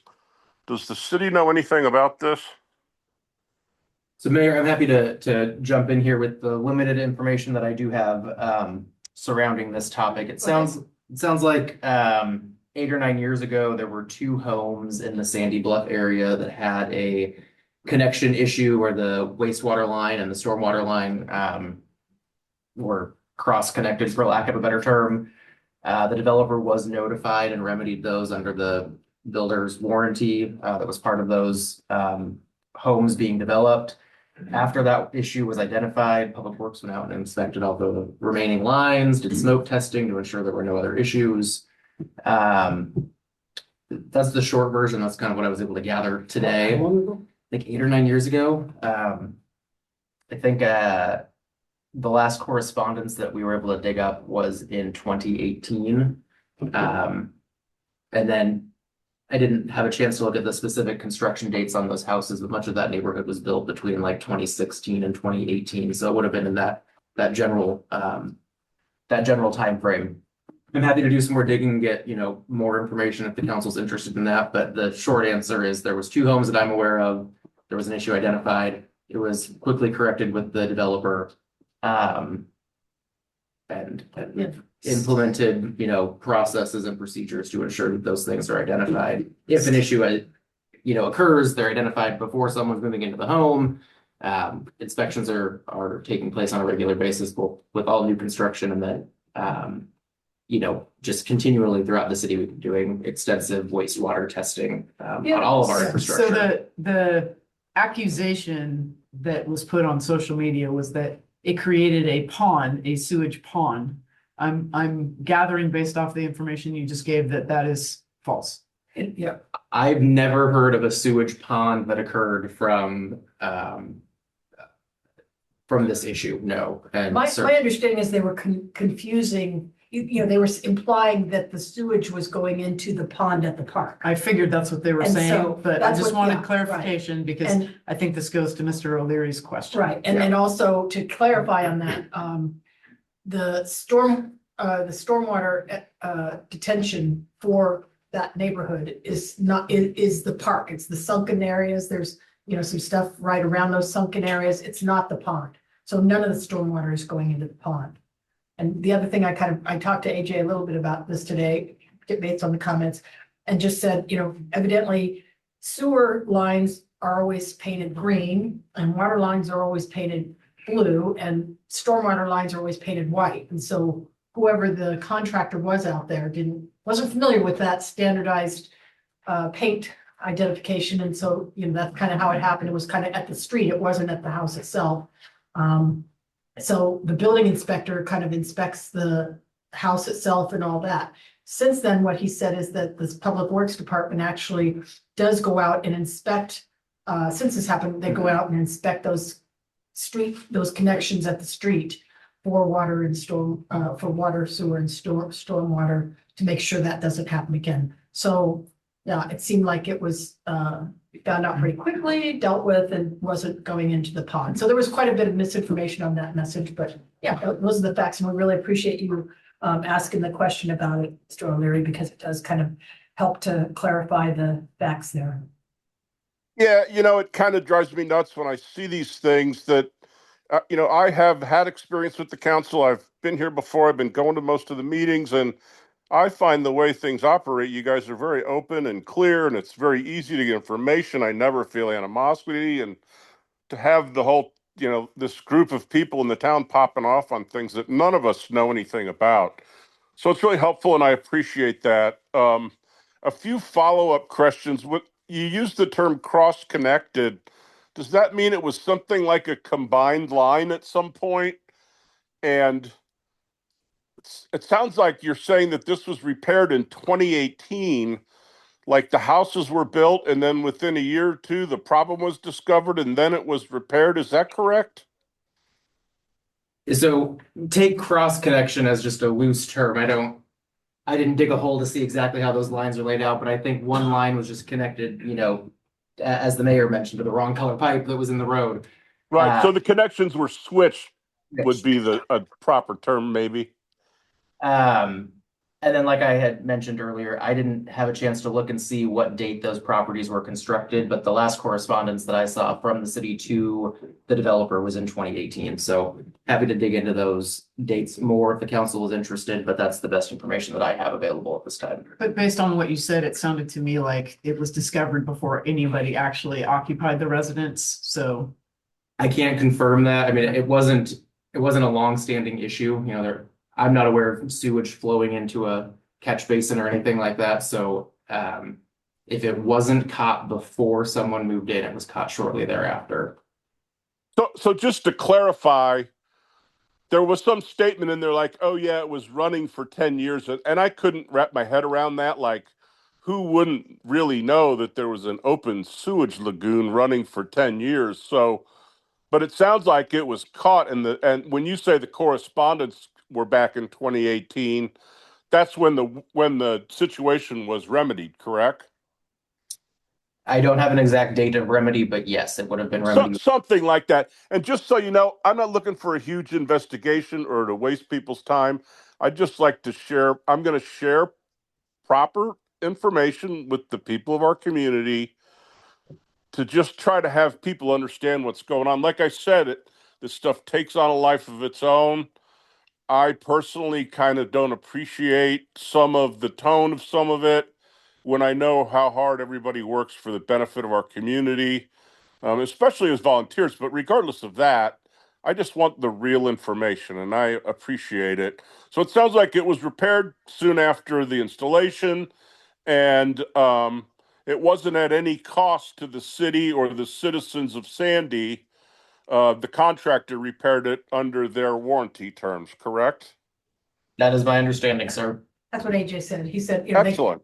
The city sent letters to both the homeowners and Holt Homes, who were the builders, and they were both eager to, get it fixed, and the Holt Homes made the fix. Yeah, I think it was Hayden Homes, not Hayden Holt Homes. Sorry, Not to sorry. jump in there. Yeah. Excellent. Well, I really appreciate the information and thank you for your time. Thank you, Mr. O'Leary. All right. Thanks for checking with us. I love it. Okay, get back to the agenda here. Okay, so we've got the public comment. Any response to previous comments? We had no public comment at the last Very meeting. Okay, thank you. Let's do the consent agenda for the meeting minutes, please. Can I have a motion to pass the consent agenda? I'll make a motion, we accept the consent agenda. I'll second. I have a motion from Councilor Sheldon and a second from Councilor Ramsayer to pass the consent agenda. All those in favor vote aye. Aye. And I'll Opposed, vote I'll nay. abstain. Abstain, one abstention from Councilor Smalley. Okay, next on the agenda, we'll go ahead and bring the noise exemption and road closure request for the Mountain Festival Carnival.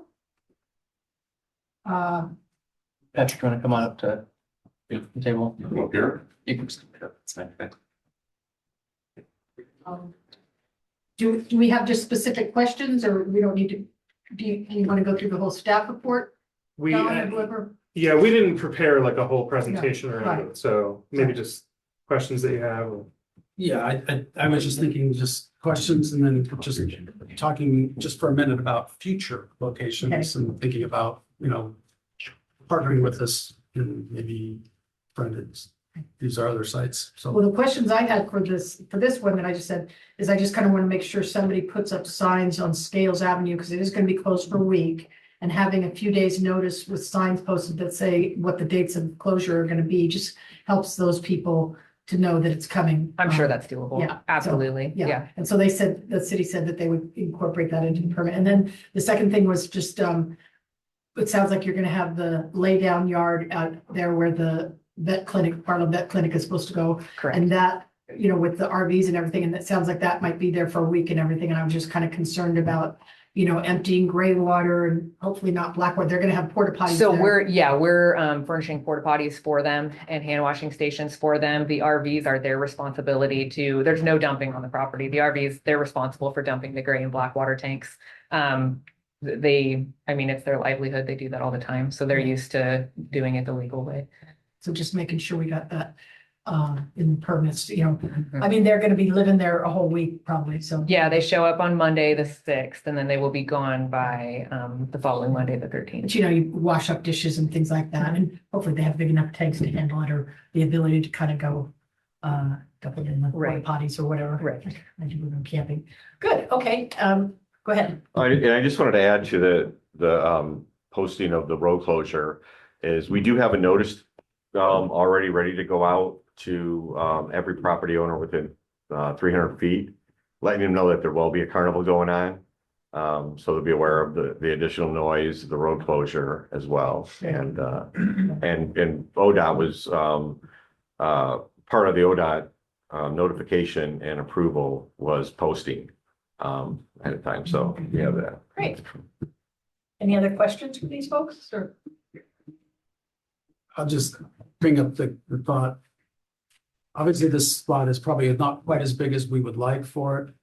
The ideal is because you got a lot of great traffic and visibility, that's the upside. Sure. Have you, as Mountain Festival is the committee thinking longer term down the road, are you thinking about where this could be? I have Road. led a pretty exhaustive search of properties near to the downtown area, and Ant Farm one was one of the only ones that was available and willing.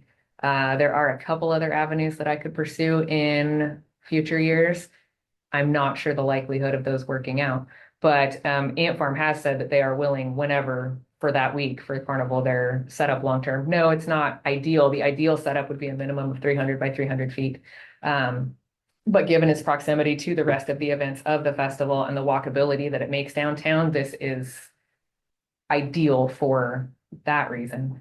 But yes, I've definitely looked at other properties, and finding one that is fitting all the other criteria has proven difficult. If the city's land over there, where the Cedar Ridge Old High School used to be, was finished and safe, it isn't today. But if it was, would that be a candidate or is it too Yeah. far away? Yeah, no, that would be absolutely ideal. Yes, Okay, that would be lovely. all right. Yeah. Any other questions or discussion? I just want to say congratulations to Kelly for getting this Thank you. done. This was a year and a year and a half undertaking. to Yes, get this yeah, done. over a year and a half now. Yeah, so congratulations. Well Yeah. done. Thank you. First time since 2022. 2022, right? correct. Kelly, do you mind introducing yourself just for the record, since we I'm kind of sorry. skipped that part? Yeah, I am Kelly French. Apologize. I am the carnival chair for the Sandy Mountain Festival Board and assistant parade chair. And happy to be here. Cool. Thanks for all your work on that. Yeah, thank you. Got a huge community of appreciation on that. Yeah, very, very glad that it happened. And this is, we're really hoping for it to be a success. This is a 1-year contract this time. If it is successful, then we will get a multi-year contract for the future. So any other land that would be available would definitely be of benefit. So here's hoping. Okay. May I have a motion to pass the ordinance for the road closure and the noise exemptions and the other stuff? It's Yeah, we do have some language in there. I got you. I got you. I move to approve, sorry, I move to approve both the noise exception request and the Scales Avenue road closure during the 2026 City of Sandy Mountain Festival Carnival to be held at 38,600 Proctor Boulevard between the dates of July 6, 2026 and July 13th, 2026, as detailed in the meeting packet. I'll second that. I have a motion from Council Sheldon and a second from Councilor Hanley to pass the particular motion regarding the road closure and noise exceptions. All those in favor, vote aye. Aye. Opposed, vote nay. Motion passes. Thank you, Yay. Jeff. Thank Sheldon. you. Thank you for your hard work. Thank you, Thanks, Patrick. Patrick, for dealing with the paperwork. Great job. Great. Have a good evening, guys. Thank you. Thank you. Okay, we have a Nellie on the line, is that right? We do. Let's Go ahead and- I am. Hi, Nellie. Good evening. How are you guys doing? Really good. Thank you for taking time for us. Of course, absolutely. I don't have much of an update. I just wanted to give you an update on the serial assessment I thought you might care about. It's the bill that was up it was 4177A in the legislature this past session. It did pass both the House and the Senate. It amended both serial communications definitions, training. I can send you the actual full lineup, the SMS of all of it. It also amended the training. It has passed both chambers, but it is up for debate whether or not the governor is actually going to sign it.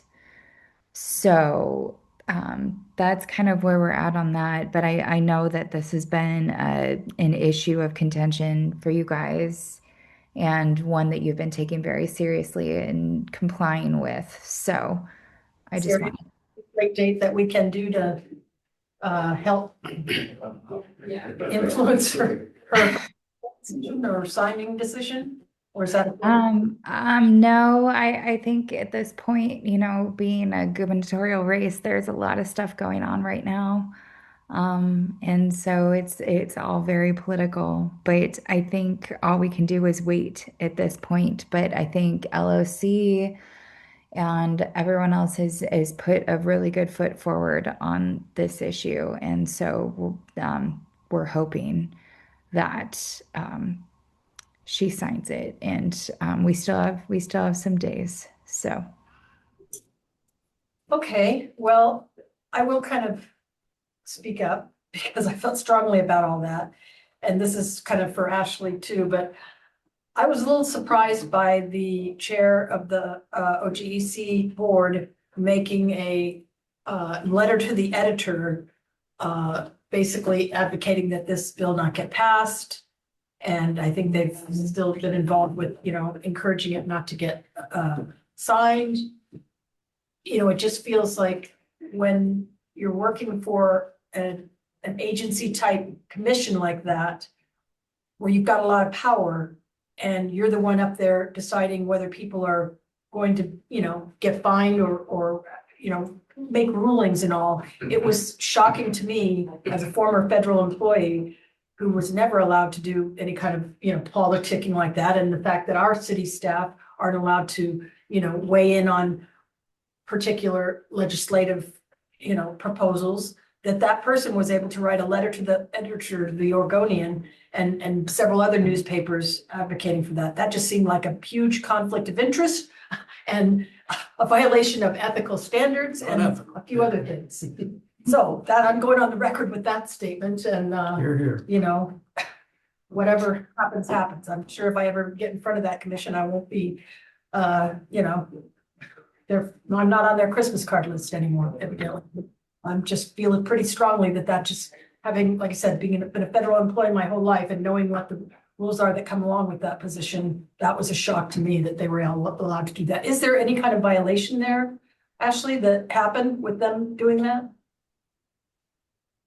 Not that I'm aware of, but I mean, I think many other cities and people and, you know, legal representatives share your same concerns across the state. Okay. Any other news from Salem? Anything else that may not get signed?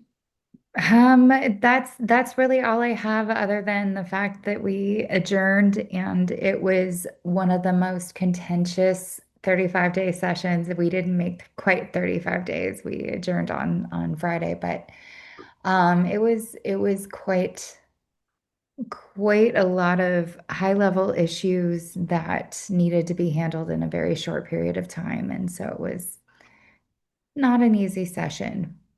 Well, thank you for all your support and help.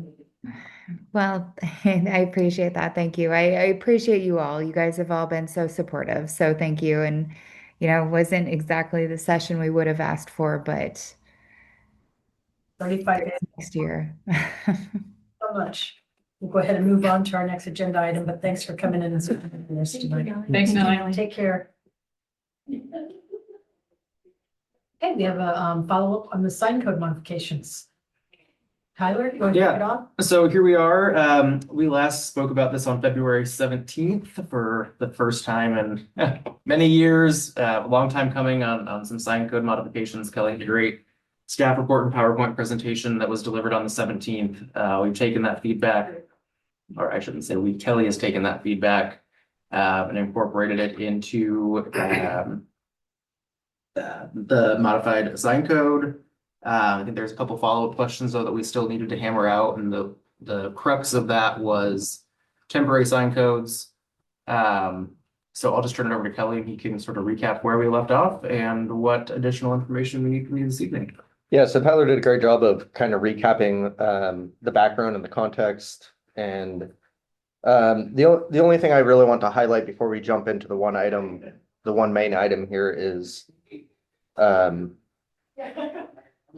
the key considerations and analysis section highlights 4 different code changes that we made based on the input that we received from council on February 17th. So the first one was to allow, I'm not going to say the section numbers just because they'll get longer. The first one is to allow signs to occupy all 4 wall surfaces of a food cart instead of the 2 that staff had proposed. So we made that change. The second one was with the slight increase in height for freestanding signs for commercial or institutional use within a residential zone. And also for like subdivision signs and apartment signs, they would have a 24-inch base instead of a 36-inch base, as is legislated or required elsewhere in the code. So that was also modified as requested by the council. We added some additional language. I think this one came up from Councilor Sheldon to say that the written notice has to be received or refused within 10 related to the 10 days of coming into compliance for temporary signs. So Josh added a few words on that. That brought that into, I believe, what you were looking for, Councilor. We modified what the violation amount would be. We had proposed a $500 violation Class B infraction. The City Council had requested that was changed to a Class C infraction at $250. So we modified that as well. And then I think the big unresolved issue from the February 17th meeting was around temporary signs. So currently our code says 180 days is a temporary sign. We had proposed reducing that down to 120. I know there was some concern around that. I did look at some other cities. I think I listed, what did I list? 8 cities here. So as you'll see, the cities that I researched, most of them had either 120 or 180 days. So either what we currently have or what's being proposed. Sherwood's actually had only time limitations for banner signs that I could find. I could not find any other time limitations, which seemed very strange to me. Troutdale's is written very unique, but I think is old, and I would not recommend it because I think the only way to make Troutdale's sign code work is actually to read the content of the sign to determine if it's even temporary event signage. And then the other bizarre thing with their code is it doesn't say how long before the event you could post it. So I think you could post it years in advance. So very odd. I think they just need Going out to. of business sale. Yeah, exactly. Yeah. I think they just need to update their code. West Lynn was the most restrictive, was 60 days, which I think is too restrictive. And then I did look at Lake Oswego's also, but it was so complicated that I chose not to. It was like, I think 5 or 6 pages on temporary signs, so I chose not to include it in here. So that's how we prohibit temporary signs. Just make the code language too long. It's one technique. So I don't know where you guys want to take it, but I think that was the main unresolved issue from February 17th. So that concludes my staff report. You said in your staff report that you needed more council discussion. What was that on? Around temporary signs Just- and the duration. Just around that duration. That's the only area that you were looking for feedback. I mean, I believe so, unless the council has more direction to provide. The discussion last time was around graduation signs, things like that. And I did think about it a lot, and I looked at a lot of different sign codes. No sign code that I found out of the 9 or 10 cities I looked at had anything that was specific to like 9 months, like before a graduation, because then I think you get into the whole content thing. So I don't know. One thing I did want to say is that we could leave it at 120. We could leave it at 180 days as it currently has been for decades. We don't really run into too many issues with that. And, people do put out the graduation signs before that, but at least in my tenure here since 2011, we've never told somebody to remove one of those. And I don't plan on changing that. It's the only thing I could really come up with an offer here. Is to just leave it at 180 days. And Kelly, correct me if I'm wrong, but this really relates to actual signs like placed in the yard. There's no regulation over a graduation sign in your front window. that That's you can correct. read from the street. So That's correct. it's the. That's not where we put them. We Yeah, put them in our. I'm just we put 'em saying, in our yard. just saying. I guess if you're wanting somebody to speak up, I'm totally fine with leaving it at what we have it at. Well, we have it, Specific, we have it at 120 right now. well, or moving it to 180 is, I guess, what I'm. We currently have it at 180. I thought it Was was it 180? Okay. Yeah. We're changing it to 120 is Yeah. what proposed. I'd like to leave it, I had proposed it at 120. yeah. Okay, I got it. Reflecting more, I'm like, since there's such. I would just leave it at 180. My new recommendation would be. And that's where I lean, specifically for those graduation signs and things like And that. I that's think in- that's important. That's in residential zones, so that's the 1532032 section. But it would have to be any temporary sign, because it can't be just for. No, I understand it. Yeah, and I'm okay with that. Is So there, I'm just one voice. is there No. a consensus on that? Well, go ahead. Go ahead. Go ahead, Don. No, I want to switch to not graduation signs, but other signs the same. Well, I mean, I don't know. I don't have a problem. I don't have a problem with signs being displayed in your yard. I just, I hate to limit the speech, support, whatever it may be. I do have, I totally in support of, public right of way. Specifically after a campaign, go pick up your signs. I'm 100% in support of that. But again, I go back to if I want to display my Pioneer Country, or I got a senior graduate and I want to display it for 365, then I think that's should be what I get to do. And then I think Darwin's going to talk about the election and I want to, or whatever, more political things. No, practical. So that's my thought. 180 days, as long as we're not enforcing it, I'm okay with that. But then I get down to, if we're gonna have a rule on the books that we don't enforce, why do we have to rule on our books?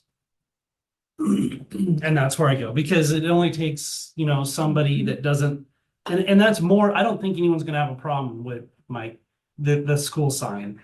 I see it being a more of a sign for pick your controversial topic, that's when people start poking at things, and I just get struck with that. Whether I agree with the thing or not. Chris, do you have any thoughts on like longevity or, 120, 180? I kind of agree with Rich. I believe that if it's my property, I can put whatever sign I want up for as long as I want. And if you don't like it, so be it, but it shouldn't be in the right of way of the sidewalk, the driveway. And if I don't like it, don't look at it.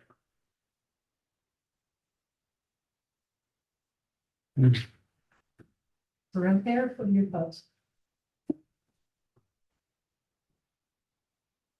Kind of go back to, we talking about the retaining walls where if a neighbor gets upset, they have to look at this wall, they painted a bright color to irk the other person, and I could see that becoming an issue with unlimited signage in your yard.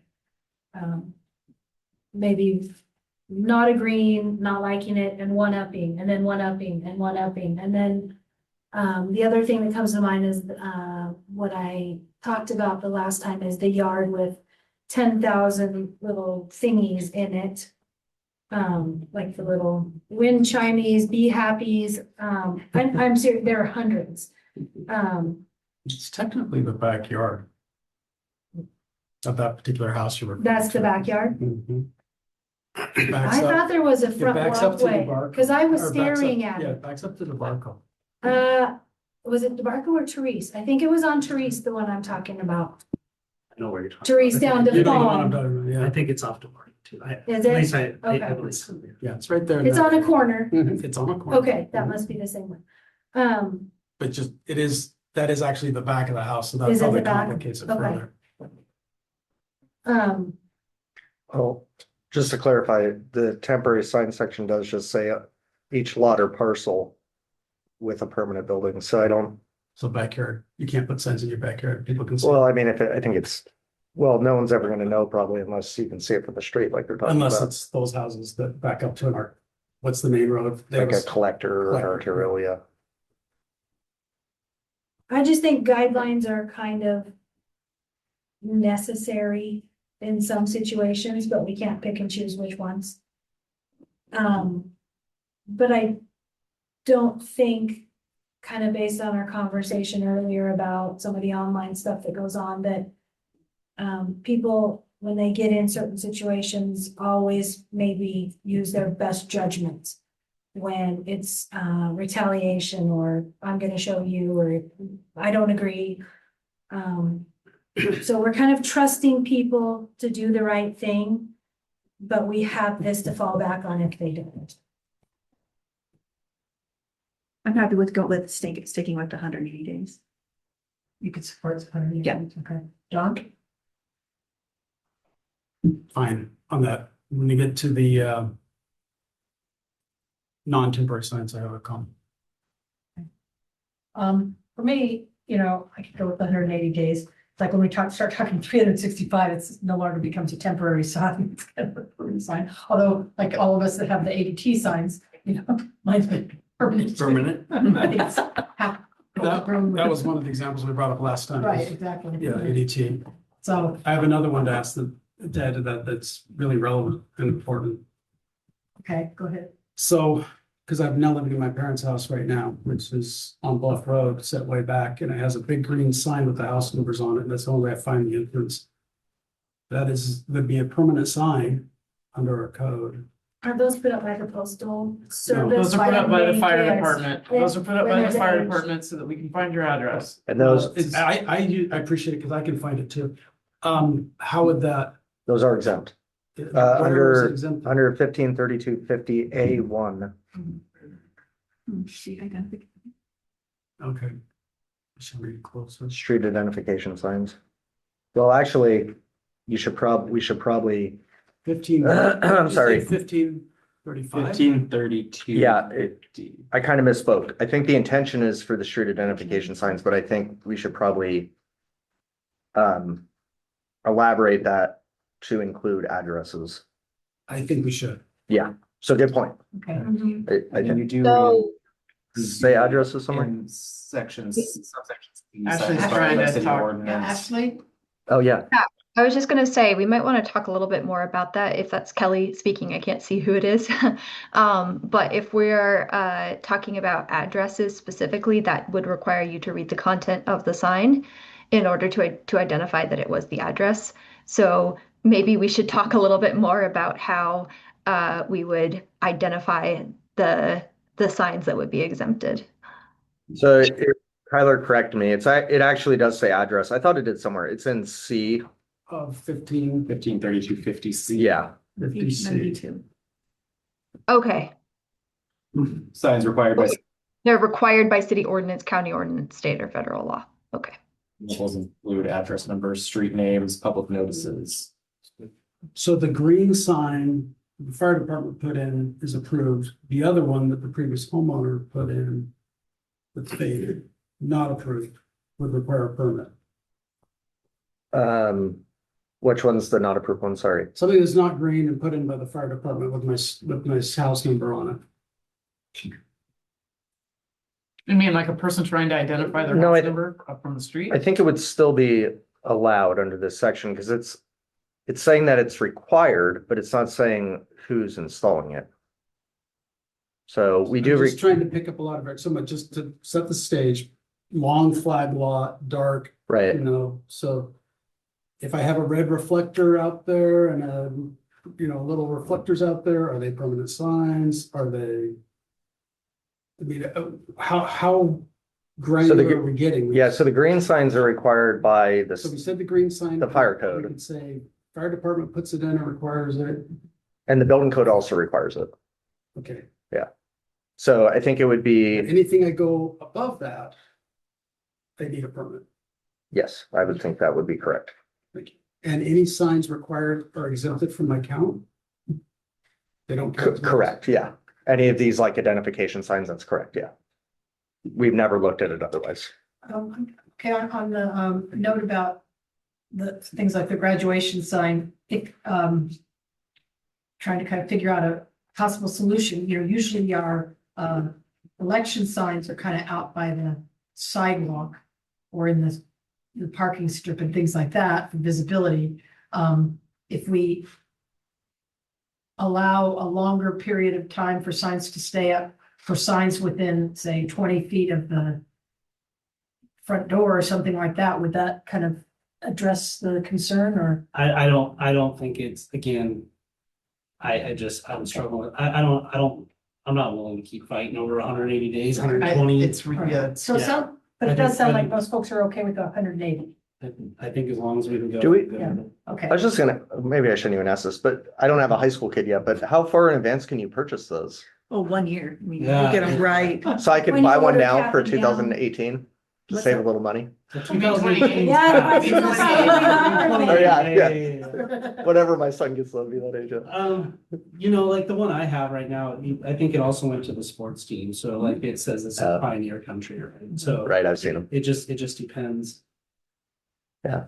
I have what seems like a silly question. I'm sorry. Go ahead. No. It's kind of what constitutes a sign, but I have my house number on the wooden post on my mailbox post. Because that's attached to the ground, is that considered a sign with any, it doesn't have verbiage on it, but it's got my house number on it? Would that be considered a sign? We would, Because there we is would do it content. as an exemption under that section. We were just talking about it because it's identifying the address of Okay, your house. okay, Yeah. but I do have an identifiable address. I mean, Mhm. that's helpful, but, okay. Did I miss flags or are flags considered banners? Flags are addressed in a different section, actually. Where's it at? 180 days is. No, I'm asking. those don't have time I limitations. have a neighbor that lives behind me that put a pole up with a flag on it on their kids' structure. And they have a flag. It's politically motivated. It could be offensive to some or not to others. It doesn't, I'm not taking a side on that. I'm just wondering, is there a limit on that It too? says section B of that section, Yeah. 2 flags Or is it per exempt? lot or parcel when installed in a manner that meets city ordinances. Is exempt. The flagpole or other structure to which the flag is attached must not exceed 20 feet or 110% of the maximum height of the primary structure on the property, whichever is greater. And then, yeah, and then flagpoles over 10 feet require a building permit. Over 10 feet? Yeah. I'm gonna put 3 10-foot poles. And kind of reinforcing what I was saying earlier, I don't particularly care for their sign, but it's their property and they wanted to have it, you know. Yeah, they can have two and we Yeah, can't regulate it's- content, so yeah. And that's in their backyard? It's in their Yeah. backyard. Though it doesn't matter. I mean, We wrote it, it would still be regulated, but if it's viewable from the street or another property. If you have like a really big lot and nobody can see it, then it's not regulated. but We these had are all a- exempt for permits. The 2 flags per lot, that's exempt from permit. Yeah, you don't have to get a Except permit for for that. that, Yeah. anything over 10 foot. Right. Okay, the last thing I do want to, sounds like there is consensus for 180 days, but I do want to kind of also just make sure that, for example, the Cedar Park sign, I want to see us get like little solar powered lights to light that up in a way that doesn't violate the night sky ordinance. Ditto with the John's Viewpoint sign that is just dark as can be at night and, and so just being able to kind of light those up and have the kind of signs, and then the wayfinding signs that we've talked about that we're planning to have. I want to just make sure that those kind of signs will all be okay, under this process. Yeah, so I think the one you're talking about, so this would be the opportunity, so banners, is that what you're kind of talking about on like? Well, the street lights? banners too, because the banners that were mentioned are like 30 inches, which is kind of like nothing at all. So I'm, but if there's city banners on, those existing ones, I think are wider than 30 inches. So There's in there, it said 30 by 60 is exempt for a banner. That's for parking lots. right. So you would have to look at.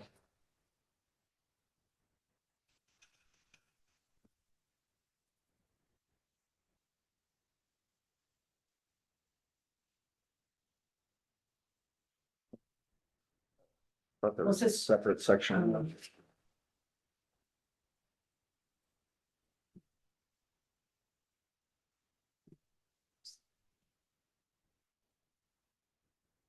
Check that.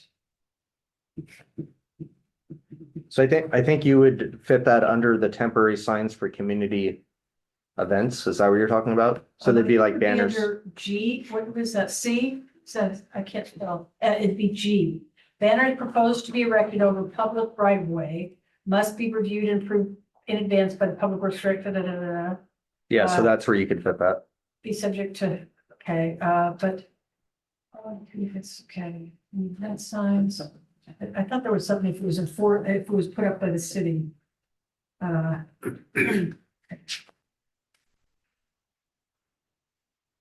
not sure where that would be in. Well, anyway, there, later, so What was the other question? I'm sorry. The the lighting up. the lighting? Of park signs. So people see them when they're driving around at night. Not that they're gonna be going to the park at night. but So and the concern is that the lights, They have to follow the dark sky ordinance, so they just have to be downward facing. but there really wasn't anything mentioned in the residential parks and open space about lighting up the sign. I guess I have just a general question about that. The parks are closed at dark. So what's the purpose of lighting up the sign? For people to, like, if they go by John's Viewpoint in at night and they can see that it's there. It's kind of more, it's more just a wayfinding thing when it's dark out and you can see it. I mean, honestly, on that kind of thing, if it's just gonna be like a few of them, I'd probably just do like, we could internally approve a variance. Like we did for the Best Western, we approved some uplighting on the Port Cachere out there in front of it. But all these other places get their, But do you think it might encourage people to come Go to the those park, places that's my after point, dark? yeah. If the it's- signs are lit up, would that maybe be an invitation to? I don't think so, but I no. want to be I- cautious on Johnsford specifically because we do have people who go out there to photography and stuff, Yeah. specifically at night, and that scattering of light might be harmful.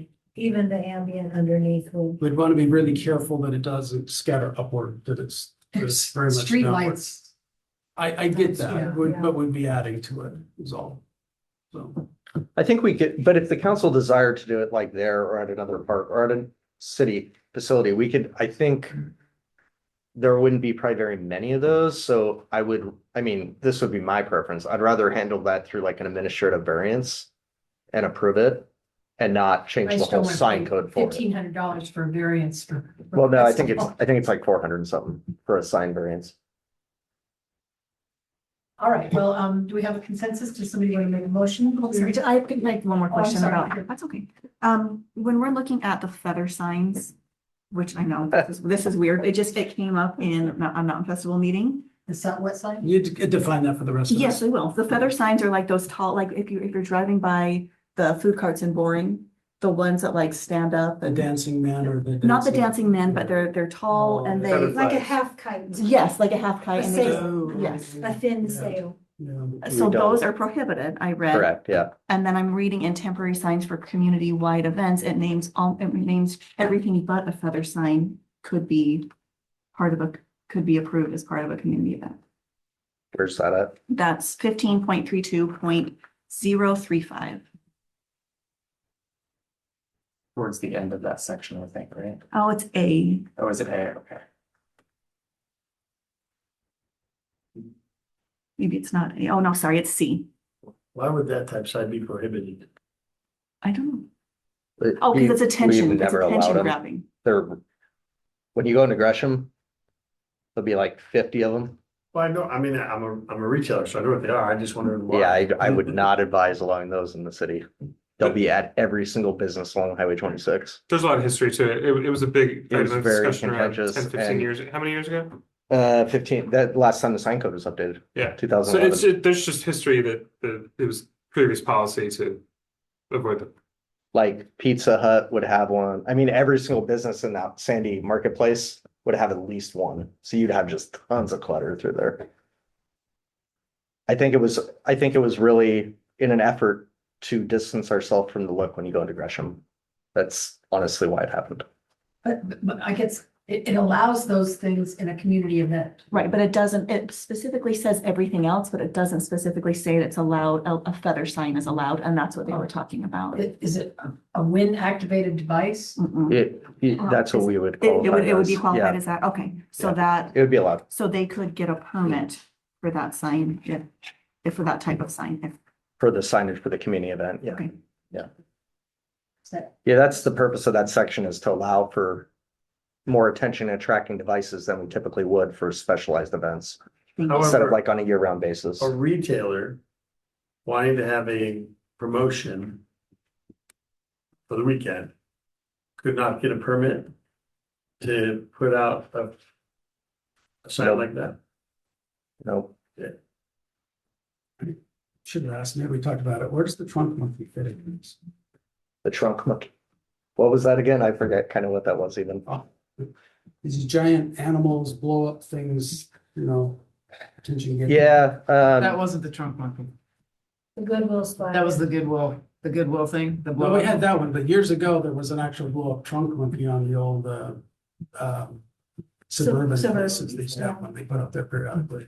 that was before my time here. I don't remember that one. Okay, so I'm old.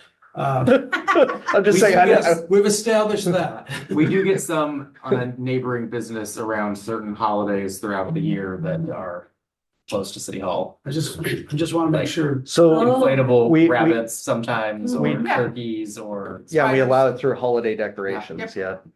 But I mean, for purposes of retailers and things, does the sign policy cover or intend to cover those sort of displays, blow up or inflatable or? It would, yeah, because it would be an attention attracting device, yeah. Okay. But by Oregon sign code, which is a lot more restrictive than most states, that is a sign. Okay. Yeah. So it would fall under here and they'd have to comply with that, so forth. Okay. So is I'm just asking questions now, because I never thought about this. you said it would be a attention, what did you say it was? Attention attracting device. So this, you're saying that our position, the city's position inherently has been to prohibit attention seeking. No, I don't think that's been the city's position at all. I think the city's position has been, if you want to have business signage, it needs to conform to this standard, and we're not just going to allow anything like some jurisdictions like Gresham will. Well, I totally get the everyday piece of that. I'm talking about a business that wants to run a promotion and what they're allowed and not allowed to do. But Counselor, can the promotion be kind of endless? But that's all dependent upon. No, but I know, but I could have a promotion on a Monday, and then I could have a different promotion on a Wednesday, Yeah. and then I could have a different promotion on the Thursday. I totally understand. Yeah. This is the balance between freedom and prescription, right? And I'm trying to figure out. I will say, I think it's been the city's stance, at least since I've been here, since at least 2008, that we want to have a city that has a unique identity and an aesthetic. And I think allowing crazy signage during every event that a business possibly could have would run in the face of that goal. Yeah, no, I'm not disagreeing with you. I've lived here for 20 years. I just feel like we're also a city that's begging for more Economic business, development. more business and more development, and for limiting it in some ways. And I'm not saying that Yeah. I'm an advocate for all that signage. I'm just saying I wasn't aware we were so prescriptive on that. But wow, okay, good to know. It's less prescriptive than it was a few years ago as far as signs. We were really locked down when I started my business. And I wasn't here on the It cost me a bunch of 17th. money. It cost me a bunch of money because of having to comply. I did watch the video, but I wasn't here on the 17th to get into it, but I was curious about it. And I was waiting for this to hear what was more coming about it. So just interesting. What I would It used to say be a that, hot topic of discussion. I bet. what I would say to that though, because we have a lot of these conversations at the front counter. And I'm gonna be very honest.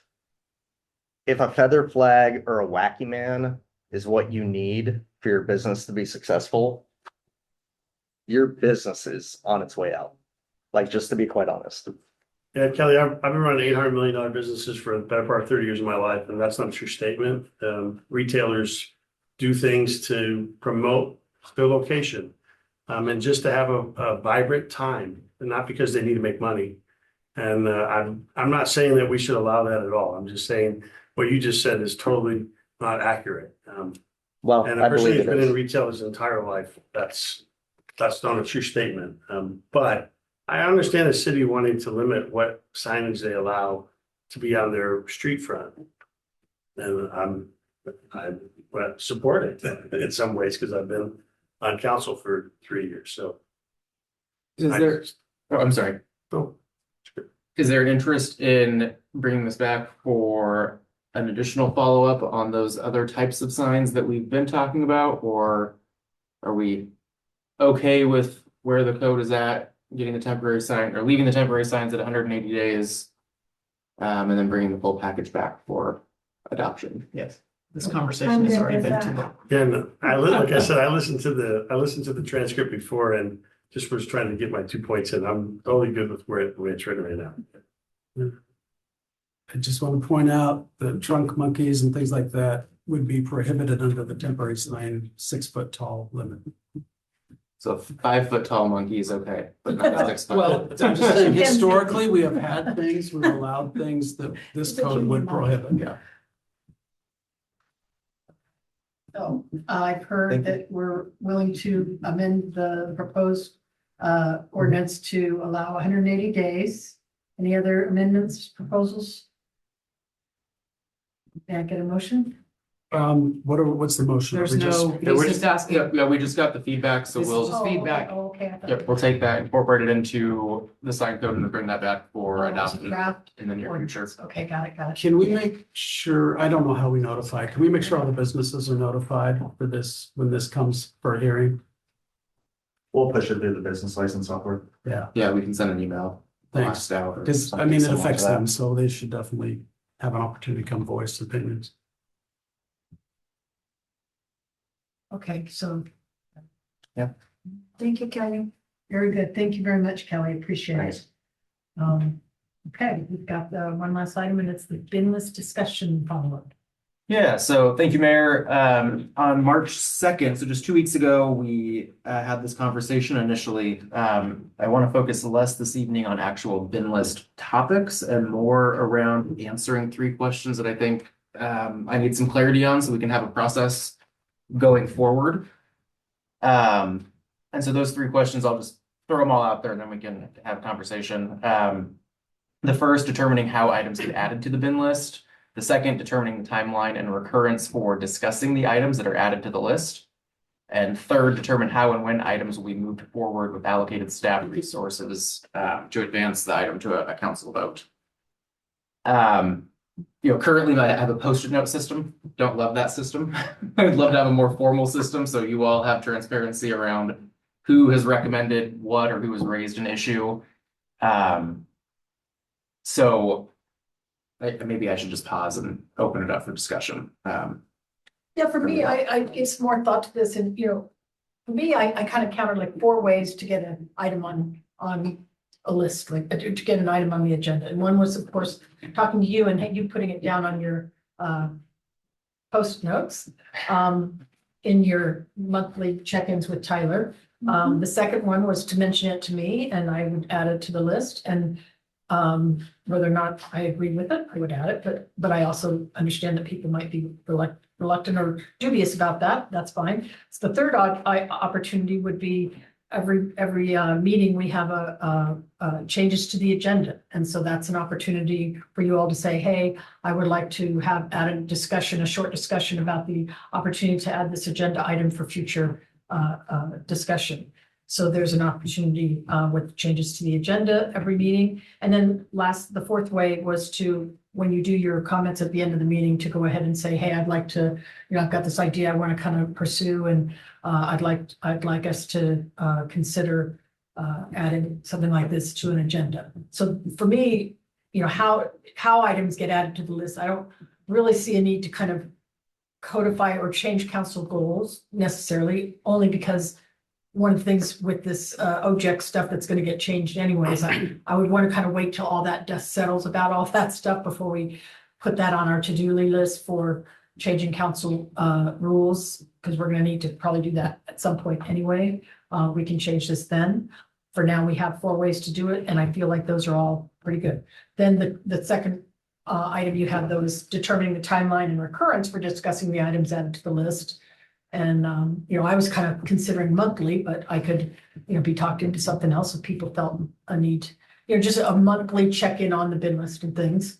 If I may jump go in ahead. to that point, we could certainly add the second meeting of the month tends to be lighter than the first, so we could have a recurring, just not even a staff report, but like under the city manager report or something. Here's the 4, 5, 6 things, and it's just published in the agenda. You all see it. Just to have that sort of consistent visibility around those things that are on the list. That's the first thing that came to mind. Happy, to hear any other suggestions, but Can it just go out in an email? yeah, it could be part of a weekend update. Yeah. If that's preferred. I don't have a preference on that as Yeah. much as I just want to make sure we're all on the same page of how what is on that list. So as far as going out in an email, I just want to make sure that whatever the list is, that it's also just being shared with the public. So, if it was provided in an email, perhaps it would also be in the staff report or, provided in another manner. And I think the intent, to discuss it once a month was to kind of get, the objective there is to determine whether or not everybody, that we have a majority of counselors up here that think that this is something that we should be pursuing and that the council should be working on. So at some point, we have to have kind of a public process where we kind of take a vote or something about that. Because the whole purpose of this was that, what I had heard from Tyler to some extent, but other people kind of said, oh, people bring up their pet projects or whatever you want to call them. And Tyler and the staff aren't really always sure, do they need to kind of run with that? Is that something everybody wants? Or is that something that, is just my pet project? So that's kind of the need to kind of check in on, yes, we do, we do have a consensus, or at least a majority that thinks we should be working on this, and we just kind of give them some direction, like, could you kind of start working on this and maybe prepare a workshop or something like that? So that was the intent about not doing it in an email process, that wouldn't really get you there. Right, I know you were here at the last meeting, but that's kind of where. No, I watched the video. Okay. I guess, yeah. I mean, we do an extensive goal session every year, so I'm somewhat confused as to what the purpose of this even is. Well, let me give you an example, because I agree with the goal list and we do it and we know what we're intended, but like for some of the upcoming disruptions to some of the things in the city, maybe providing a pathway to kind of give our community an idea of alternatives and what's going on. I'm being very non-specific. I can be more specific later. One example I'll give you is the transit department. I think our transit is very underknown. That's not a word. Underutilized, because I think there's a piece of missing information that you actually have to go look for to figure out our transit system and how wonderful it is. So I've talked to Tyler several times over the last few months about getting together somehow an event, ride the SAM with someone, one of us, just one-on-one talking. I would be happy to do it. I'm on the transit board. Take a ride with some community members who want to get to know the system. We can hand them a brochure and just kind of introduce it and all of the things going forward. That sort of thing, I think, man, I totally lost my train of thought. But that would be something that I would consider suggesting to bring forward, and if there was interest in that and executing that. There are some other things that we've got coming forward. I think that would be helpful for too.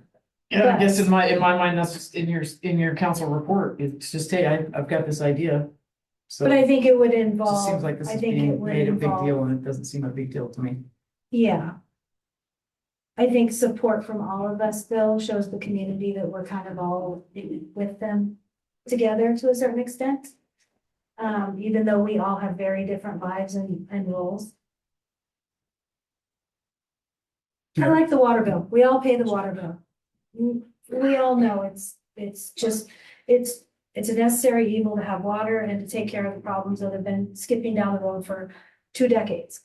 But I think when you're looking at something that's challenging or stressful, knowing that there are other people who are on your side that can kind of maybe answer questions or navigate in a different way, you don't feel so alone in that stress.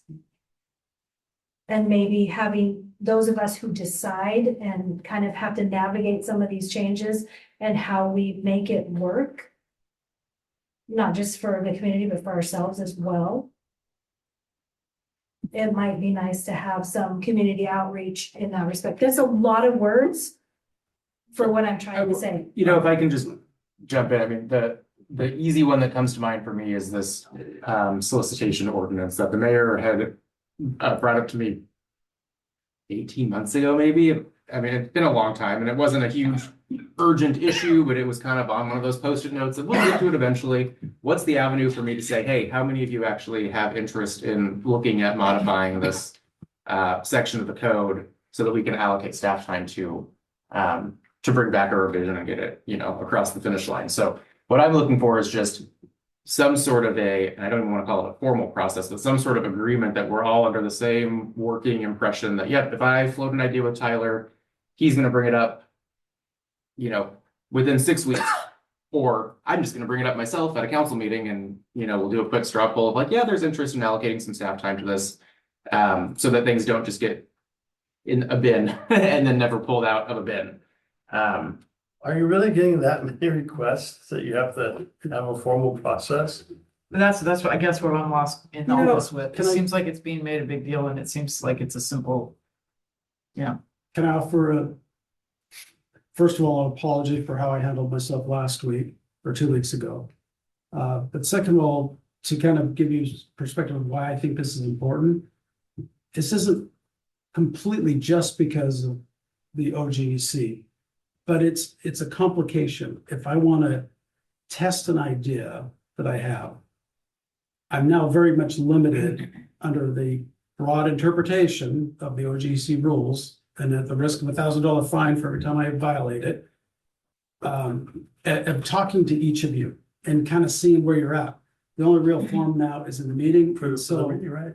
and so that's part of what I think this is helpful. The other part is just the recognition that from day one that I was on council, your goals are usually lofty, usually big, and there's always little things that come in.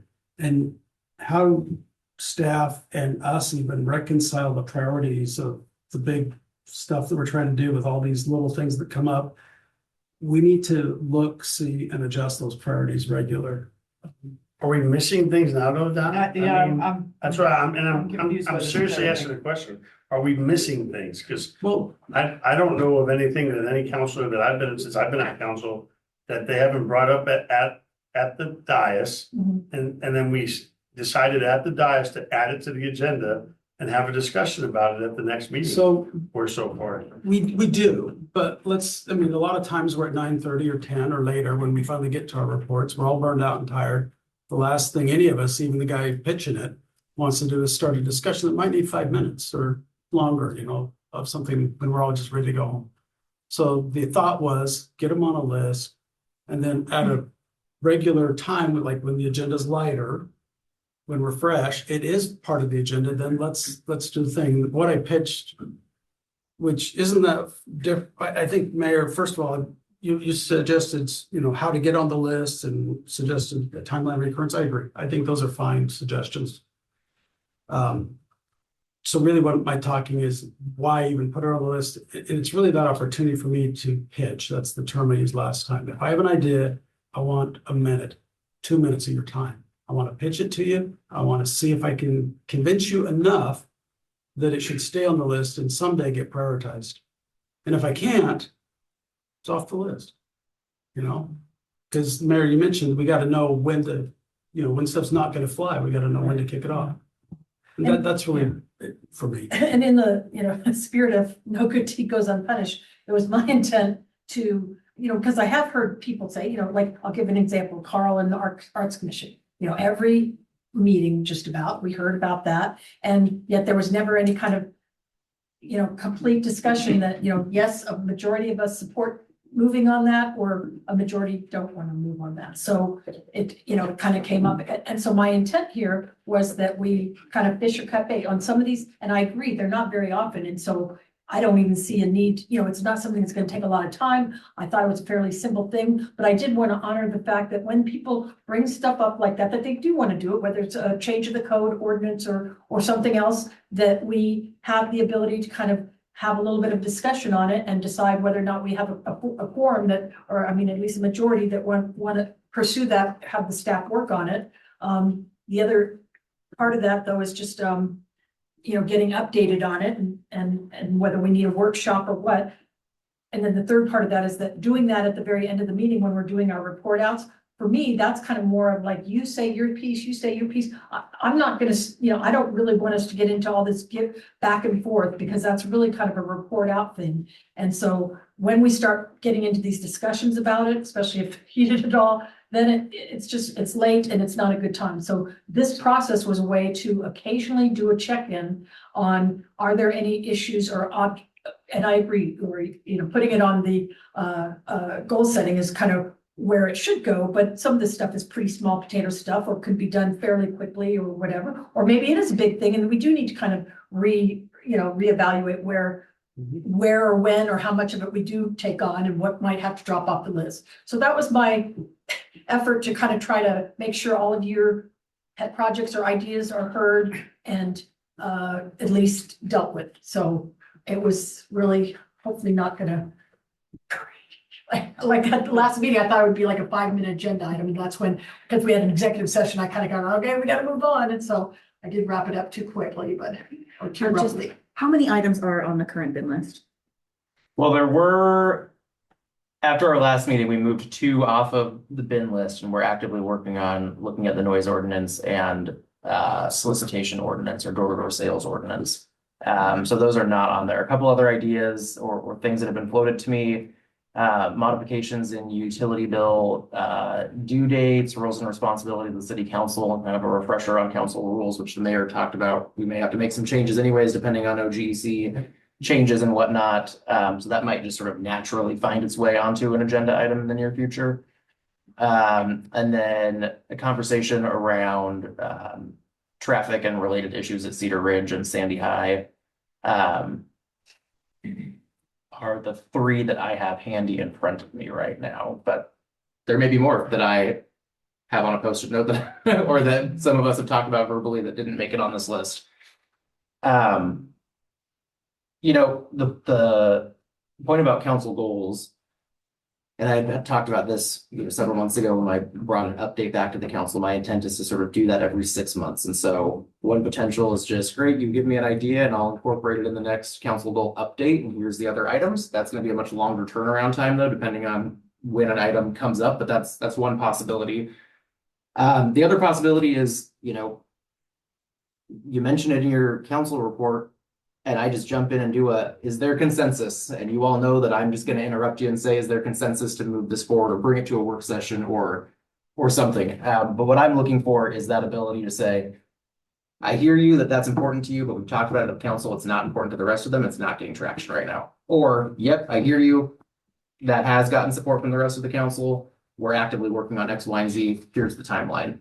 What I don't have is that middle piece of, is there consensus or support to kill it or advance it? And that's what I really need to make sure that those things don't just hang around for months or years on end. Before OGC, I would just reach out to a few of you and see, if we could put together some sort of resemblance of support, not for the specifics, but for the idea. Now with the rules, I feel like I can't. I support a list personally. I don't mind you want a list. I don't think I have anything on your list. I don't ever have anything. I don't think so. But a list, if you want to keep a list, keep a list. I just felt pretty open about coming here. If I had something to say and I wanted to talk about, I just bring it up. Hey, I want to talk about this at a future meeting, and we do that. But if you want to put on a list and put timelines on it, whatever, it doesn't bother me at all. The reality is we all still have to vote on whether it's something we're going to discuss or not. That's all that really matters. It's a critical part of it, yeah. Yeah. Well, I saw some heads nodding with I'll just jump in and say, does this have support or not? So maybe we'll give that a shot in the short term, and try to nip it in the bud, as far as fish or cut bait, right? So we can start with that and see how it goes. If that works for everyone. And having your weekend update stuff, that's, I like the way you, future agenda items, that's kind of where I would expect to see, like you said, an email version of kind of what's coming down the pike. Yeah. Hopefully some of those, if there are some items out there that need to get added, that's where they need to see them. So I think we might be getting addressed. For the formal head shake, I prefer the mayor's suggestion to what you said. And I'm sorry, what was the mayor's suggestion? For original pitch, 4 ways to get it on the list. Oh, and a right. monthly recurrence or monthly check, and I prefer that over just a staff report. But I may be the only one, in which case it doesn't matter. Yeah, I'm okay with it. Doesn't matter to me. Either way. Everybody okay? Yeah. Okay, thank you. All right.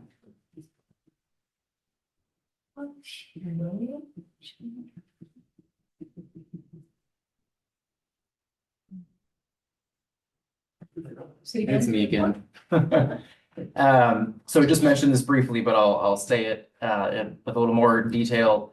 We are working on the noise and solicitation code revisions and plan to bring that back to you in April so we can get those adopted before the summer months, specifically with some of the issues that noise brings when the warm weather's out and the daylights are in a little longer. So we're actively working on those. So thank you for the direction after the last council meeting to move those forward. Also behind the scenes, we've been working on putting together a request for information related to technology enhancements and improvements for this room.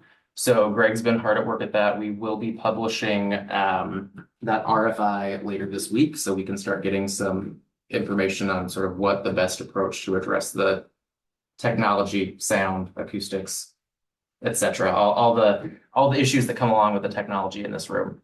That's really just going to give us the framework for sort of what the recommended path forward is. There would still need to be an RFP process to actually, get a contract and move forward with that. But we're going to try to get some good information on what we can do with the space that we have. Is there existing technology that we're using, like Zoom, for example, that can continue and add-ons that make that more efficient, or is there something else entirely as far as the virtual side of our meetings go? So that's been sort of on the back burner for quite some time, but we're working on getting that moved forward. And then the last thing on my list this evening, the Clackamas Cities Dinner, Estacada is hosting that on March 26th, and RSVP is due what day? Today. Today. Awesome. They'll work with me and take something tomorrow. So I think we have one so far that's RSVP'd as a yes. I plan to attend. So just looking for some head nods or thumbs up if any of you that are able to go and would like to go, so we can get that RSVP submitted. I cannot. Can't make it. Everybody? I know it's spring break. It's a tough I'm going. week. I already. Are you able to, Mayor? Or- I'm a maybe because Maybe. I may be traveling. Okay. Councilor Mayton, I think you were a maybe. No? I wasn't maybe, now I know. No. Okay, all right, so We've got we'll say one yes and one maybe. Okay, one yes, one maybe. and Thank then you make for sure that. RSVP for me. as Yes. well, please. thank you. Did you get the nose when I clicked no on the, did it come through? Probably like 4 times. Sorry about that. I was really no, really no. He's really not coming.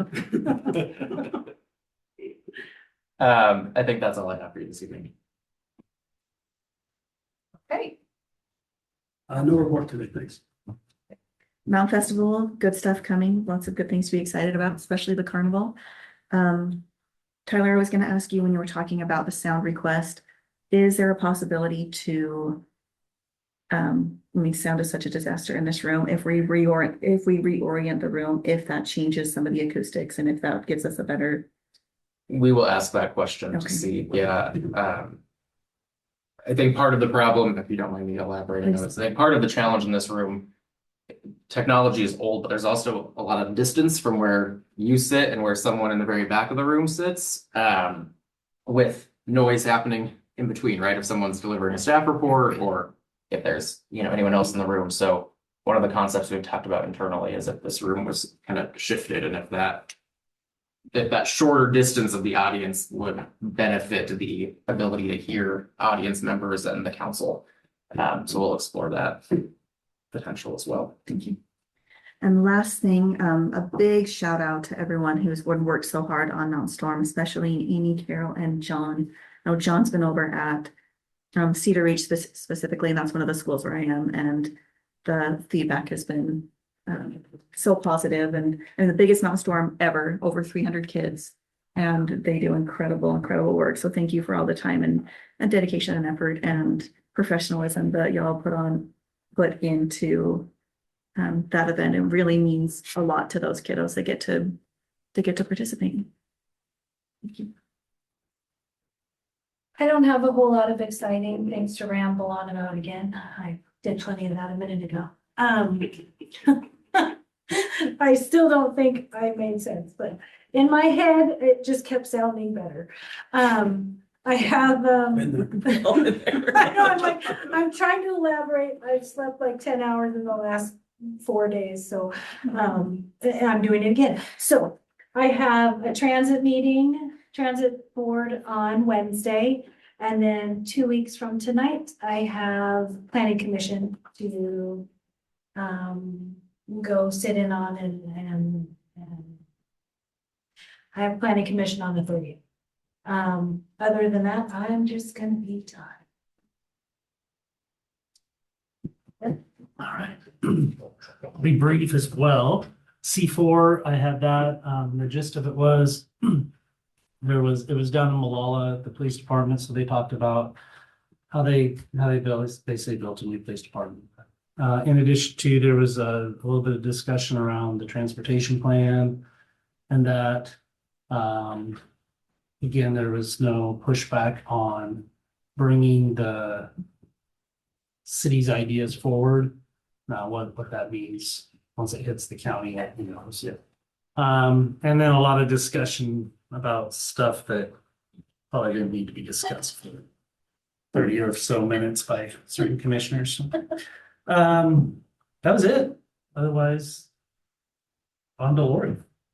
I've got no report. I don't really have much, Parks and Rec, I could not attend that meeting, but I did watch the video, it was very short. They did a grant letter approval, and that was it. I do have Mount Hood Economic Alliance meeting in the next days in the morning. I don't have my calendar in front of me, but it's coming up real soon, so I'll have more to report next time. Right. Okay, I have, this morning we had our first water and wastewater LOC committee, subcommittee meeting. It's got a bunch of folks from different towns. And their LOC is trying to put together kind of a policy, revised policy paper. I guess the first one was done in 2000, the last one was done in 2008. So it tells you, wow, yeah, pretty, so we're updating that. There was a little pushback at first. There was kind of mentioned at first that, it's water and wastewater, and they said, well, we're just gonna focus on water. And so of course, raised my little hand on Zoom and said, yeah, but. And so, it really was, it was an interesting discussion because, what I really want to make sure is that each of you, everybody's meeting with our staff about our alternatives, because the other part of this is the plan is coming out here, before the end of this month, we're going to have an amended wastewater plan. And it's got, 2 alternatives in there that not everybody's seen or heard about. And I really want to make sure that those alternatives have your attention. And I had a lot of questions, technical questions about how does that work, what are the costs, all those kind of things. And so I really want to make sure that if you haven't sat down with them and heard about these other alternatives, that you have a chance to do that. Because those alternatives kind of come into this LOC committee thing where, the legislation that we did see get passed in 2025, it really is kind of it's called water reuse, but it's not only wastewater, it's water too. Because when you reuse your wastewater in a way that can capture that water for drinking water and aquifers and things like that, it's a water and a wastewater solution. And so when I kind of started talking about it on this committee, quite a few people started raising their hands, and some of them are on the east side of Oregon because, but they all kind of told their story about how they would really like to hear more about this option. And there was talk about DEQ and what kind of standards they're using. It was a real good discussion. I'll try to kind of write up a one-pager summary of kind of how the meeting went. But we have another meeting at the end of March. And we're meeting about once a month through the next 6 months or so. And I think after we have our plan, I'll have a lot more information, and you all will too, about how this might be able to work for Sandy. So I'm excited about it. We've gotten good feedback. I've talked to a few of the business folks around town. Good feedback on the Energize Sandy dinner, and I appreciate all the work that's going on there. I think we've got a due date for May or sometime in May for those possible developments. And I guess at some point we need to get an economic development meeting advisory board on the agenda, and also kind of a rescheduling of the Clackamas County Economic Development folks. So yeah, that's all I have. Thank you. Anything else for the good of the order? Thank you, everybody, staff, and all that. 8:38. Thanks, Ashley. Was that a yes? Thanks, Ashley. Have a good night. Well, good night.